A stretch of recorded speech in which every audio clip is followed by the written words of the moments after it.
10 ನಿಮಿಷ ಬಾಗಿಲು ಓಪನ್ ಮಾಡಿರ್ತೀನಿ. ಇಬ್ಬರು ಬರ್ತೀನಿ ಅಂತ ಹೇಳಿ. ಸರಿ ಆಯ್ತು. ಶ್ರೀ ಗುರುಭ್ಯೋ ನಮಃ. ಹರಿ ಓಂ. ಶ್ರೀ ವೇದಾಂತ ಮಹಾಚಲಂ ಹಿ ಪರಿತಃ ಸಂಯೋಜ್ಯ ಸೂತ್ರಾಹಿಪಂ ಸದ್ವಾತಾಗಮ ಪೋಷಿತಾತ್ಮಹೃದಯಂ ತತ್ಪೂರ್ವಪಕ್ಷಾಸುರೈಃ ಸಿದ್ಧಾಂತೋಕ್ತಿ ಸುರೇಶ್ವರೈಶ್ಚ ಮತಿತೋ ಯಕೃಷ್ಣದುಗ್ಧಾಂಬುಧಿಃ ಸ್ವೀಯಾನಾಮೃತಂ ಪ್ರಯಚ್ಛತಿ ಸಮಾಂ ಪಾಯಾದ್ಗುಣೋದ್ಯನ್ಮಣಿಃ ಸಚ್ಛಾಸ್ತ್ರೋದಿತವರ್ತ್ಮನಾ ಪದಮಿದಂ ಧ್ಯಾಯನ್ಮದಂಕಾಂಕಿತೋ ಮನ್ಮಂತ್ರಂ ಜಪಶಾಸ್ತ್ರಸಂಪದೋ ದಾಸ್ಯಾಮಿ ಭಾಗ್ಯೈಃ ಸಹ ತತ್ತತ್ವಾನ್ಯಪಿ ಬೋಧಯಾಮಿ ತದನುಪ್ರಾಪ್ಯೋ ಮದಂಘ್ರಿರ್ಭವೇತ್ ಇತ್ಯಾಘೋಷಯತೀವ ಯಃ ಕರಚೈಸ್तं ವಾಜಿವಕ್ರಂ ಭಜೆ ಸಿಂಜನ್ನೋ ಪುರಶೋಭಿಪಾದಕಮಲಾಂ ಮಂದಸ್ಮಿತೋದ್ಯನ್ಮುಖೀಂ ಕಜ್ಜಾಕ್ಷೀಂ ಕುಜವಾರಭೀರುವಿಲಸಂ ಮಧ್ಯಾಂ ಕುಣತ್ಕಂಕಣಾಂ ಶಂಭಾದ್ಯೈಃ ಪರಿಸೇವಿತಾಂ ಸುವಸನಾಂ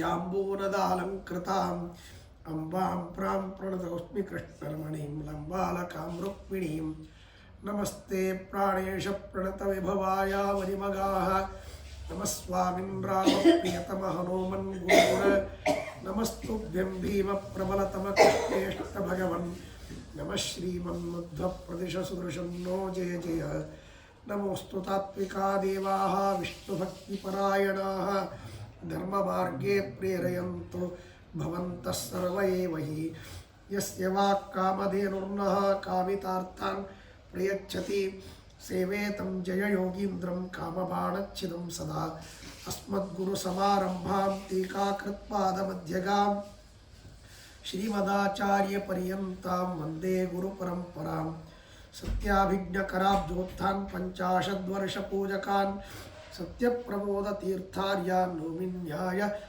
ಸುಧಾರತಾನ್ ಶಾಸ್ತ್ರೇಷು ಪಾರದೃಶ್ವಾನಂ ಶಾಸ್ತ್ರಜ್ಞೇಷು ಚ ವತ್ಸಲಂ ದೀನಭಕ್ತೋದ್ಧಾರಕರಂ ಸತ್ಯಾತ್ಮಾನಂ ಗುರುಂ ಭಜೆ ವಿದ್ಯಾಪೀಠವಿಧಾತಾರಂ ವಿದ್ಯಾವಾರಿಧಿಚಂದಿರಂ ವಿದ್ಯಾರ್ಥಿವತ್ಸಲಂ ವಂದೇ ಮಹಾಮಹಿಮ ಸದ್ಗುರುಂ ಆಪಾದಮೌಳಿಪರ್ಯಂತಂ ಗುರುಣಾಮಾಕೃತಿಂ ಸ್ಮರೇತ್ ತೇನ ವಿಘ್ನಾಃ ಪ್ರಣಶ್ಯಂತಿ ಸಿದ್ಧ್ಯಂತಿ ಚ ಮನೋರಥಾಃ ಬುಧೈರಪಿ ಸುದುರ್ಬೋಧೆ ಗ್ರಂಥೇ ಯನ್ಮಮ ಸಾಹಸಂ ತತ್ಪಾರಯಂತು ನಿಪುಣಾಃ ಗುರುಪಾದರಜಕ್ಕಣಾಃ ಶುಭಾನ್ ಧ್ಯಾಯಂತಿ ಕಾಮಾನ್ ಗುರುದೇವ ಪ್ರಸಾದಜಾನ್ ಇತರಾನಾತ್ಮಪಾಪೋತ್ಥಾನ್ ತೇಷಾಂ ವಿದ್ಯಾ ಫಲಿಷ್ಯತಿ ಲೌಕಿಕಫಲಲಕ್ಷಣಾಮೃತದೋಹಿನೀಂ ಗುರುವನುಗ್ರಹರೂಪಾಂ ತಾಂ ಕಾಮಧೇನುಮುಪಾಸ್ಮಹೇ ಯಸ್ಯ ದೇವೇ ಪರಾಭಕ್ತಿರ್ಯಥಾ ದೇವೇ ತಥಾ ಗುರೌ ತಸ್ಯೈತೆ ಕಥಿತಾಹ್ಯರ್ಥಾಃ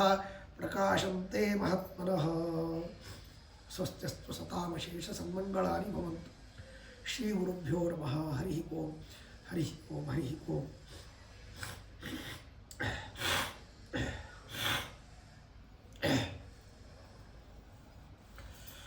ತರಣಿಮಿವ ತಮನ್ವಧಾವನ್ ಮದನವಶಗಾಃ ಮಾನಿನೋ ಮಹೀಷಾಃ ವಿಷಮಮೃಗದೃಶೀ ವಿಯೋಗರೋಗಾತ್ ಸ್ವತನುಮಿವೋಜ್ಜಿತಮುದ್ಯತಾ ಪುರಸ್ತಾತ್. ಪರಮಾತ್ಮ ತಾನು ರುಕ್ಮಿಣೀ ದೇವಿಯನ್ನು ಕರೆದುಕೊಂಡು ಹೋಗ್ತಾ ಇರುವಾಗ ಅನೇಕ ಜನರು ಕೃಷ್ಣ ರುಕ್ಮಿಣಿಯನ್ನು ಕರೆದುಕೊಂಡು ಹೋಗ್ತಾ ಇದ್ದಾನೆ ಅಂತ ಬೆನ್ನತ್ತಿ ಅವನ ಜೊತೆಗೆ ಯುದ್ಧಕ್ಕೆ ಬರ್ತಾ ಇದ್ದಾರಂತೆ. ಯುದ್ಧಕ್ಕೆ ಬರ್ತಾ ಇರುವಾಗ ಅದು ಹೇಗಿತ್ತು ಅಂತಂದರೆ ಅದಕ್ಕೆ ವಾದಿರಾಜ ಸ್ವಾಮಿಗಳು ಹೇಳ್ತಾರೆ, ಸೂರ್ಯ ಮುಂದೆ ಮುಂದೆ ಹೋದಂತೆ ಕತ್ತಲು ಹಿಂದೆ ಹಿಂದೆ ಬರ್ತದಂತೆ. ಹಾಗೆ ಪರಮಾತ್ಮ ಮುಂದೆ ಮುಂದೆ ಹೋದಂತೆ ಎಲ್ಲ ದುಷ್ಟ ಸೈನಿಕರು ಆ ಪರಮಾತ್ಮನ ಹಿಂದೆ ಬರ್ತಾ ಇದ್ದರು ಅಂತ. ಹಾಗಾಗಿ ಅದು ಯಾಕೆ ಅಂತಂದರೆ ಅದಕ್ಕೆ ಒಂದು ಕಾರಣವನ್ನು ಕೊಡ್ತಾರೆ. ಏನು ಅಂದರೆ, ಸಾಮಾನ್ಯವಾಗಿ ಸೂರ್ಯ ಹೋದ ಮೇಲೆ ಎಲ್ಲರಿಗೂ ಕೂಡ ಮತ್ತು ಈ ಚಳಿ ಇತ್ಯಾದಿಗಳು ಶುರುವಾಗುತ್ತೆ, ಆಮೇಲೆ ನಿದ್ರಾ ಇತ್ಯಾದಿಗಳು ಆವರಿಸಿಬಿಡುತ್ತೆ. ಹಾಗಾಗಿ ಈ ಸೂರ್ಯನ ಅಸ್ತಂಗತವಾಗುವಂತಹ ಸಮಯದಲ್ಲಿ ಎಲ್ಲರಿಗೂ ಒಂದು ರೀತಿಯಿಂದ ಏನೋ ದೇಹದಲ್ಲಿ ಆಲಸ್ಯ ಪ್ರಾರಂಭವಾಗಿಬಿಡ್ತು. ಆ ನಿಟ್ಟಿನಲ್ಲಿ ಅವರೆಲ್ಲರೂ ಕೂಡ ಆಲಸ್ಯದಿಂದ ತಮ್ಮ ಕೆಲಸಗಳನ್ನು ಎಲ್ಲ ನಿಲ್ಲಿಸಿಬಿಟ್ಟು ರಾತ್ರಿ ಹೊತ್ತು ಗಾಢವಾದ ನಿದ್ರೆಯಲ್ಲಿ ಹೋಗಿಬಿಡ್ತಾರೆ. ಹಾಗಾಗಿ ಇವರೂ ಕೂಡ ಆ ರುಕ್ಮಿಣಿಯ ವಿಯೋಗದಿಂದ ಪೂರ್ಣವಾಗಿ ಇನ್ನು ಯುದ್ಧದಲ್ಲಿ ಮಡಿದು ಹೋಗೋದಂದರೆ ಗಾಢವಾದ ನಿದ್ರೆ ಅಂದರೆ ಅದು ಸಂಪೂರ್ಣವಾದ ನಿದ್ರೆ, ಇನ್ನು ಹೇಳಲಿಕ್ಕೆ ಆಗುವುದಿಲ್ಲ. ಅಂತಹ ನಿದ್ರೆಯಲ್ಲಿ ಅವರು ಹೋಗುವುದಕ್ಕಾಗಿ ಆ ರುಕ್ಮಿಣೀ ದೇವಿಯನ್ನು ಬೆನ್ನತ್ತಿ ಬಂದ್ರೇನು ಅಂತನ್ನುವಂಥ ರೀತಿಯಲ್ಲಿತ್ತು ಅಂತಂತಾರೆ. ಯೇ ವೈಷ್ಮ್ಯಾ ಪರಿರಂಭಣಂ ಚಕಮಿರೇ ತೇಷಾಂಬುಜಾಶ್ಚಿಚ್ಚಿದೋ ಏವಾ ತನ್ಮುಖ ಚಂದ್ರ ಚುಂಬನ ರುಚಿಂ ತೇಷಾಂ ಶಿರಾಂಸಿ ದ್ವಿಷಾಂ ಯೇ ತಲ್ಪೇಶಯನಂ ತಯಾ ಸಹ ಕಲಾ ಲೋಕಾಂಬಯಾ ಸಂಗರೇ ಪ್ರೇತೈ ಸಾರ್ಧಮಶೀಷಯನ್ ಹರಿಭಟಾಃ ತಾನ್ ದುರ್ಮದಾನುಸಾಯಕೈಃ. ಆ ಯುದ್ಧದಲ್ಲಿ ಯಾರ್ಯಾರು ಲಕ್ಷ್ಮೀದೇವಿಯನ್ನು ಮತ್ತು ಆ ಲಕ್ಷ್ಮೀದೇವಿಯ ಅವತಾರಳಾಗಿರ್ತಕ್ಕಂಥ ರುಕ್ಮಿಣೀ ದೇವಿಯನ್ನು ಅವಳ ರೂಪವನ್ನು ನೋಡಿ ನಾವು ಆಲಿಂಗನ ಮಾಡಿಕೊಳ್ಳಬೇಕು ಅಂತ ಮನಸ್ಸಿನಲ್ಲಿ ಅಪೇಕ್ಷೆ ಪಟ್ಟಿದ್ರೋ ಅವರ ಕೈಗಳನ್ನು ಕತ್ತರಿಸಿಬಿಟ್ರಂತೆ. ಆಮೇಲೆ ಅವಳನ್ನು ಯಾರು ಚುಂಬಿಸಬೇಕು ಅಂತ ಅಪೇಕ್ಷೆ ಪಟ್ಟಿದ್ರೋ ಅವರ ಶಿರಸ್ಸನ್ನು ಕತ್ತರಿಸಿ ಹಾಕಿಬಿಟ್ಟಿದ್ದಾರಂತೆ. ಆಮೇಲೆ ಯಾರು ಅವಳ ಜೊತೆಗೆ ತಾವು ಮಲ್ಕೊಂಡು ಸಂಘ ಪಡಿಬೇಕು ಅಂತ ಅಪೇಕ್ಷೆ ಪಟ್ಟಿದ್ರೋ ಅಂಥವರನ್ನು ಪ್ರೇತಗಳ ಜೊತೆಗೆ ಮಲಗಿಸಿಬಿಟ್ರು ಅಂತ ಹೇಳ್ತಾರೆ. ಅಂದರೆ ಅವರೆಲ್ಲ ಸತ್ತೋದರು ಅಂತನ್ನುವ ರೀತಿಯಲ್ಲಿ ಆ ರೀತಿಯಲ್ಲಿ ಅದನ್ನು ವರ್ಣನೆ ಮಾಡ್ತಾರೆ ಬಹಳ ಸುಂದರವಾದ ರೀತಿಯಲ್ಲಿ. ಆಮೇಲೆ ಸಾಹಾಯ್ಯಂ ಕ್ವಚಕಾರ ಶಂಭುದಯಿತಾ ತದ್ವೈರಿ ಮಾತು ಕಥಂ ದೇವ್ಯಾ ಶ್ರೀಪತಿ ವಿಪ್ರಯೋಗ ಮಹರತ್ ತದ್ವಿಪ್ರಯೋಗೋಪಿ ವಾ ಕಿಂತು ಶ್ರೀಪತಿರೇವತಾಂ ಸ್ವವಿರಹ ಯೋಗ್ಯಾಂ ಸಮವ್ಯಾಪಿನೀಂ ನಿನ್ನೇಶ್ಲೇಷ ಕಥಾಂ ಖಲೈಸ್ತಃ ಮೋಹೋ ಶಿಕ್ಷನ್ ಸರಕ್ಷನ್ ಶ್ರುತಿಂ. ಇನ್ನು ಕಾಮ ಇವನು ಮತ್ತೇನಪ್ಪ ಅಂತಂದರೆ ಯಾವಾಗಲೂ ಕೂಡ ಒಳ್ಳೆ ರೀತಿಯಿಂದ ಕಾಮವನ್ನು ಎಲ್ಲರಿಗೆ ಹರಡಿಸ್ತಾನೆ. ಎಲ್ಲರಿಗೆ ಹರಡಿಸಿ ಅವರಲ್ಲಿ ಪ್ರೀತಿಯನ್ನು ಬೆಸಗುವಂತ ಮಾಡ್ತಾನೆ. ಆದರೆ ಇಲ್ಲಿ ಆ ಗೌರಿ ಪತಿಯಾಗಿರ್ತಕ್ಕಂತಹ ರುದ್ರದೇವರು ಅವರು ಕಾಮಾರಿಗಳು. ರುಕ್ಮಿಣೀ ದೇವಿ ಪೂಜೆ ಮಾಡಿದ್ಯಾರನ್ನ ಅಂದರೆ ಗೌರಿ ಹರನನ್ನು. ಕಾಮಾರಿಗಳನ್ನು ಪೂಜೆ ಮಾಡಿದರೆ ಕಾಮವನ್ನು ಎಲ್ಲಿ ಕೊಡ್ತಾರೆ ಅವರು? ಯಾಕೆಂದರೆ ಅವರು ಕಾಮಾರಿಗಳು, ಕಾಮನನ್ನು ದೂರ ಮಾಡತಕ್ಕಂಥವ್ರು. ಅಂದಮೇಲೆ ಈ ರುಕ್ಮಿಣೀ ದೇವಿಗೂ ಹಾಗೂ ಕೃಷ್ಣನಿಗೆ ಅವರು ಪ್ರೀತಿ ಕೊಡಲಿಲ್ಲ. ಮತ್ತು ಪರಮಾತ್ಮ ಆ ರುಕ್ಮಿಣೀ ದೇವಿಯನ್ನು ಹೆಂಗೆ ಪಡೆದ ಅಂತಂದರೆ ತಾನೇ ತನ್ನ ಸಾಮರ್ಥ್ಯದಿಂದ ಪಡೆದುಕೊಂಡ. ಏಕೆಂದರೆ ಗೌರಿಹರ ಪೂಜೆ ಮಾಡಬೇಕು ಮಾಡಿದ್ದಾಳೆ. ಆದರೆ ಆ ಗೌರಿಹರ ಪೂಜೆಯಿಂದ ಇವರಿಗೆ ಬಂದದ್ದಲ್ಲ. ರುಕ್ಮಿಣೀ ದೇವಿಗೂ ಹಾಗೂ ಪರಮಾತ್ಮನಿಗೂ ಸಂಬಂಧ ಬಂದಿರತಕ್ಕಂಥದ್ದು ಅವರ ಪೂಜೆಯಿಂದ ಅಲ್ಲ. ಏಕೆಂದರೆ ಇವರು ಅನಾದಿ ಕಾಲದಿಂದ ಸಂಬಂಧ ಉಳ್ಳವರು, ನಿತ್ಯಾಭಿಯೋಗಿನಿ ಲಕ್ಷ್ಮೀದೇವಿ. ಆದ್ದರಿಂದ ಅದನ್ನು ಈ ರೀತಿಯಲ್ಲಿ ವರ್ಣನೆ ಮಾಡ್ತಾರೆ ವಾದಿರಾಜ ಸ್ವಾಮಿಗಳು. ಪರಮಾತ್ಮ ರುಕ್ಮಿಣೀ ದೇವಿ ಆ ಗೌರಿಹರ ಪೂಜೆಯನ್ನು ಮಾಡಿದ್ರಿಂದಾಗಿ ಗೌರಿ ಕಾಮವನ್ನು ಕೊಟ್ಟು ಪರಮಾತ್ಮನ ಸಂಘವನ್ನು ಕೊಡಬೇಕಾಗಿತ್ತು. ಆದರೆ ಅವಳಿಗೆ ಕೊಡಲಿಕ್ಕಾಗುವುದಿಲ್ಲ. ಯಾಕೆ ಅಂದರೆ ಗೌರಿಹರ ಆ ರುದ್ರದೇವರು ಕಾಮಾರಿಗಳು ಅಂದರೆ ಕಾಮನ ಶತ್ರುಗಳು. ಆಮೇಲೆ ಶತ್ರುವಾಗಿರತಕ್ಕಂಥ ಕಾಮನನ್ನು ಕೊಡಲಿಕ್ಕೆ ಗೌರಿ ಸಮರ್ಥಳಾಗುವುದಿಲ್ಲ.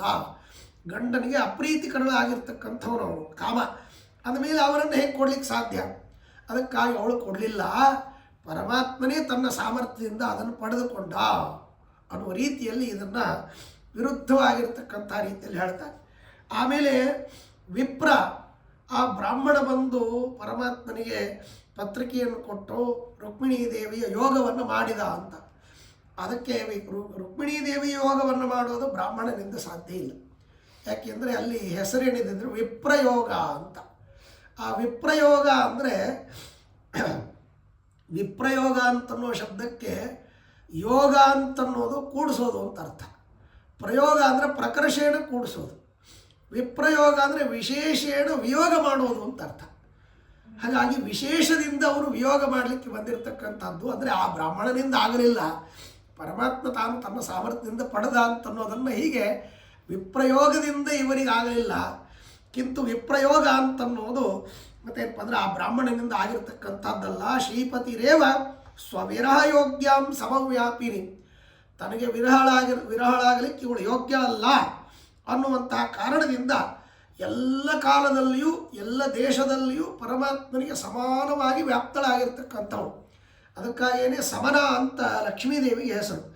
ಹಾಗಾಗಿ ಎಲ್ಲ ಕಡೆಗೂ ಎಲ್ಲ ದೇಶದಲ್ಲಿಯೂ ಕಾಲಗಳಲ್ಲಿಯೂ ವ್ಯಾಪ್ತಳಾಗಿರ್ತಕ್ಕಂಥವಳು. ಆದ್ದರಿಂದಾಗಿ ಸಮನ ನಾಮಕಳಾಗಿರ್ತಕ್ಕಂಥ ಲಕ್ಷ್ಮೀದೇವಿಯ ಯೋಗವನ್ನು ಪರಮಾತ್ಮ ಎಂದೆಂದಿಗೂ ಕೂಡ ಅವಳ ವಿಯೋಗ ನನಗಿಲ್ಲ ಅನ್ನೋದನ್ನು ತೋರಿಸುವುದಕ್ಕಾಗಿ ತಾನು ಆ ರುಕ್ಮಿಣೀ ದೇವಿಯನ್ನು ಪಡೆದೋ ಏನೋ ಅನ್ನುವ ರೀತಿಯಲ್ಲಿತ್ತು ಅಂತಂತ. ಆಮೇಲೆ ರಕ್ತಾಂಬೋ ನಿಚಯೇ ಗಜಾದಿನಿಕರೈ ಆಬಧ್ಯ ಸೇತುಂ ಹತೈ ಸುಗ್ರೀವೋದ್ಯತ ಸೈನ್ಯಮಾತ್ರ ಬಲವಾನ್ ಶ್ರೀಪೂರ್ವರಾಮೋ ಯುಧಿ ಪ್ರಾಚೀನಾವನಿಜಾಂ ನಿನಾಯಸ ನಿಜಾಮವ್ಯಕ್ರವಕ್ತ್ರಾಂಬುಜಾಂ ಜಿತ್ವಾ ಪ್ರಾಕ್ತನ ರಾವಣಂ ಹತಬಲಂ ತಲ್ಲಗ್ನ ಚಿತ್ತಂ ಖಲಂ. ಎರಡೆರಡು ಅರ್ಥಗಳುಳ್ಳಂತಹ ಶ್ಲೋಕವನ್ನು ಹೇಳ್ತಾರೆ, ಬಹಳ ಸೊಗಸಾಗಿ. ಹಿಂದೆ ರಾಮನಾಗಿ ಅವತಾರ ಮಾಡಿದಾಗ ಪರಮಾತ್ಮ ತಾನು ಸುಗ್ರೀವನ ಸಹಾಯವನ್ನು ತೆಗೆದುಕೊಂಡು ಸೇತುವೆಯನ್ನು ಕಟ್ಟಿ ಲಂಕಾಪಟ್ಟಣಕ್ಕೆ ಹೋಗಿ ರಾವಣಾದಿ ದೈತ್ಯರನ್ನು ಸಂಹಾರ ಮಾಡಿ ತಾನು ಆ ಸೀತಾದೇವಿಯನ್ನು ಪುನಃ ಪಡೆದುಕೊಂಡ. ಹಾಗೆ ಇಲ್ಲಿ ಸುಗ್ರೀವ ಅಂತನ್ನುವಂಥ ಶಬ್ದಕ್ಕೆ ಅರ್ಥ ಏನು ಅಂದರೆ ಒಳ್ಳೆ ಮತ್ತು ಏನಪ್ಪ ಅಂದರೆ ಕುತ್ತಿಗೆ ಉಳ್ಳಂತಹ ಕುದುರೆಗಳು ಅಂತ. ಗ್ರೀವ ಅಂದರೆ ಕುದುರೆಗಳು, ಹಯಗ್ರೀವ ಅಂತ. ಗ್ರೀವ ಅಂದರೆ ಕುದುರೆ, ಒಳ್ಳೆ ಕುತ್ತಿಗೆ ಉಳ್ಳಂತಹ ಮತ್ತು ಏನಪ್ಪ ಅಂದರೆ ಇವುಗಳಿಗೆ ಕುದುರೆಗಳು, ಆ ಕುದುರೆಗಳಿಗೆ ಒಳ್ಳೆ ಸುಗ್ರೀವ, ಒಳ್ಳೆ ಕುತ್ತಿಗೆ, ಎತ್ತರವಾಗಿರತಕ್ಕಂತಹ ಕುತ್ತಿಗೆಯಿಂದ ಓಡಾಡುವಂತಹ ಕುದುರೆಗಳು. ಅಂತಹ ಕುದುರೆಗಳಿಂದ ಯುಕ್ತವಾಗಿರ್ತಕ್ಕಂತಹ ಸೈನ್ಯವನ್ನು ತೆಗೆದುಕೊಂಡು ಹೋಗಿ ಪರಮಾತ್ಮ ತಾನು ಮತ್ತು ಗಜಾದಿನಿಕರೈ ಅನೇಕ ವಿಧವಾಗಿರ್ತಕ್ಕಂಥ ಆನೆಗಳ ಸೈನ್ಯವನ್ನು ತೆಗೆದುಕೊಂಡು ಹೋಗಿ ತಾನು ಅದ್ಭುತವಾಗಿರ್ತಕ್ಕಂಥ ರೀತಿಯಲ್ಲಿ ಸೇತುವನ್ನು ಕಟ್ಟಿದ ಅಂತ. ಸೇತುವನ್ನು ಕಟ್ಟಿದ ಅಂದರೆ ಇಲ್ಲಿ ಸೇತು ಅಂತನ್ನುವ ಶಬ್ದಕ್ಕೆ ಸೇತುವೆ ಅಂತ ಅರ್ಥವಲ್ಲ. ಕಿಂತು ಅದರ ಸ್ವಾಮಿಗಳು ಹೇಳ್ತಾರೆ, ಸೇತುವನ್ನು ಕಟ್ಟಿರ್ತಕ್ಕಂಥದ್ದು ಸಮುದ್ರಕ್ಕಾದರೆ ಇಲ್ಲಿ ಪರಮಾತ್ಮ ಹಾಗೂ ರುಕ್ಮಿಣೀ ದೇವಿಯ ಪ್ರೀತಿ ಅಂತನ್ನುವಂಥ ಒಂದು ಸೇತುವನ್ನು ಕಟ್ಟಿಕೊಂಡು ಪರಮಾತ್ಮ ತಾನು ಒಳ್ಳೆ ಕುತ್ತಿಗೆ ಉಳ್ಳಂತಹ ಕುದುರೆಗಳ ಮೇಲೆ ಕೂತ್ಕೊಂಡು ಆ ಎಲ್ಲ ಬರತಕ್ಕಂತಹ ಜನರ ಜೊತೆ ಯುದ್ಧ ಮಾಡಿ ಅವರನ್ನೆಲ್ಲ ಸಂಹಾರ ಮಾಡಿ ರುಕ್ಮಿಣೀ ದೇವಿಯನ್ನು ತಾನು ಪಡೆದುಕೊಂಡ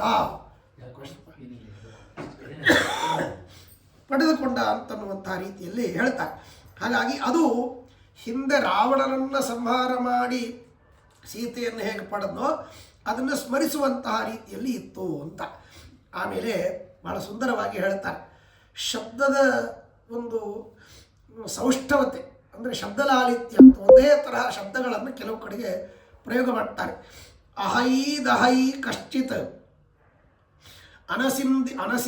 ಅನಂಸೀದ್ ಅಪರೋಚ್ಯುತಂ ನಾಕ್ರಮೀದ್ ಅಪರೋ ವಿದ್ದೋ ವಿಕ್ರಮಾರ್ಕೋದಯೇ ಹರೇ ಅಂತ.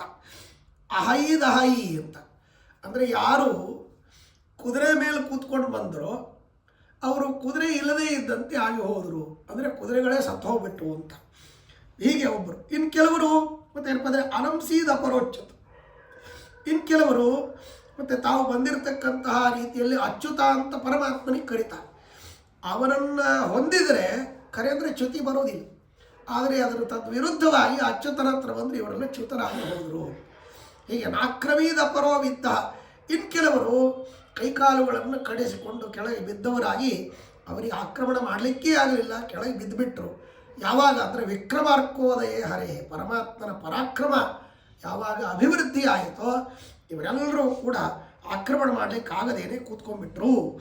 ಹುತ್ವಾ ಶತ್ರು ಸಮೂಹ ಮುನ್ಮುಖ ಶಿಖಸ್ವೀಯ ಪ್ರತಾಪಾನಲೆ ಕೃತ್ವಾ ರಕ್ತರಸಾರ್ದ್ರತಾಮಪಿ ಶರಭ್ರಾಜಧೃತಿ ಶ್ರೇಣಿಭಿ ಸ್ವಸ್ಥ ಪ್ರೇಷಿತ ಪುಷ್ಪಲಾಜನಿಕರಾ ಕಿರಣಕ್ಷಿತೀಶಾರ್ಪಿತೈ ವಿತ್ತೈ ಸತ್ಸಮಯೋಚಿತೈ ಸಹ ನಿಜಾಂ ನಿನ್ನೆ ನಿಸರ್ಗಪ್ರಿಯಾಂ. ಪರಮಾತ್ಮ ಆ ಯುದ್ಧದ ರಣರಂಗದಲ್ಲಿಯೇ ಒಂದು ರೀತಿಯಿಂದ ವಿವಾಹ ಮಾಡಿಕೊಂಡ ಅಂತಂತ. ಇದೇನು ಯುದ್ಧದಲ್ಲಿ ಏನು ವಿವಾಹ ಅಂದರೆ ಅದಕ್ಕಂತಾರೆ ಆ ರಣರಂಗ ಅಂತನ್ನೋದೇ ಒಂದು ಅಗ್ನಿಕುಂಡ. ಆ ಅಗ್ನಿಕುಂಡದಲ್ಲಿ ಈ ಶತ್ರುಗಳನ್ನು ಸಂಹಾರ ಮಾಡೋದು ಅಂತೇನಿದೆ ಅದು ಆಹುತಿ. ಅದರಲ್ಲಿ ಮತ್ತೇನಪ್ಪ ಅಂದರೆ ಆಹುತಿಗಳನ್ನು ಹಾಕಿ ಪರಮಾತ್ಮ ತಾನು ದಿವ್ಯವಾಗಿರತಕ್ಕಂಥ ಆಹುತಿಗಳಿಗೆ ಹಾಕಲಿಕ್ಕೆ ಬೇಕಾಗಿರ್ತಕ್ಕಂಥ ಸೃಕ್ಸ್ರವ ಬೇಕಲ್ಲ, ಅದು ಬಿಲ್ಲು ಬಾಣಗಳು, ಖಡ್ಗ, ಗದೆಗಳು, ಇವೆಲ್ಲ ಆ ಸೃಕ್ಸ್ರವಗಳು ಅಂತ ಹೇಳ್ತಾರೆ, ತುಪ್ಪ ಹಾಕುವಂತಹ ಪದಾರ್ಥಗಳು.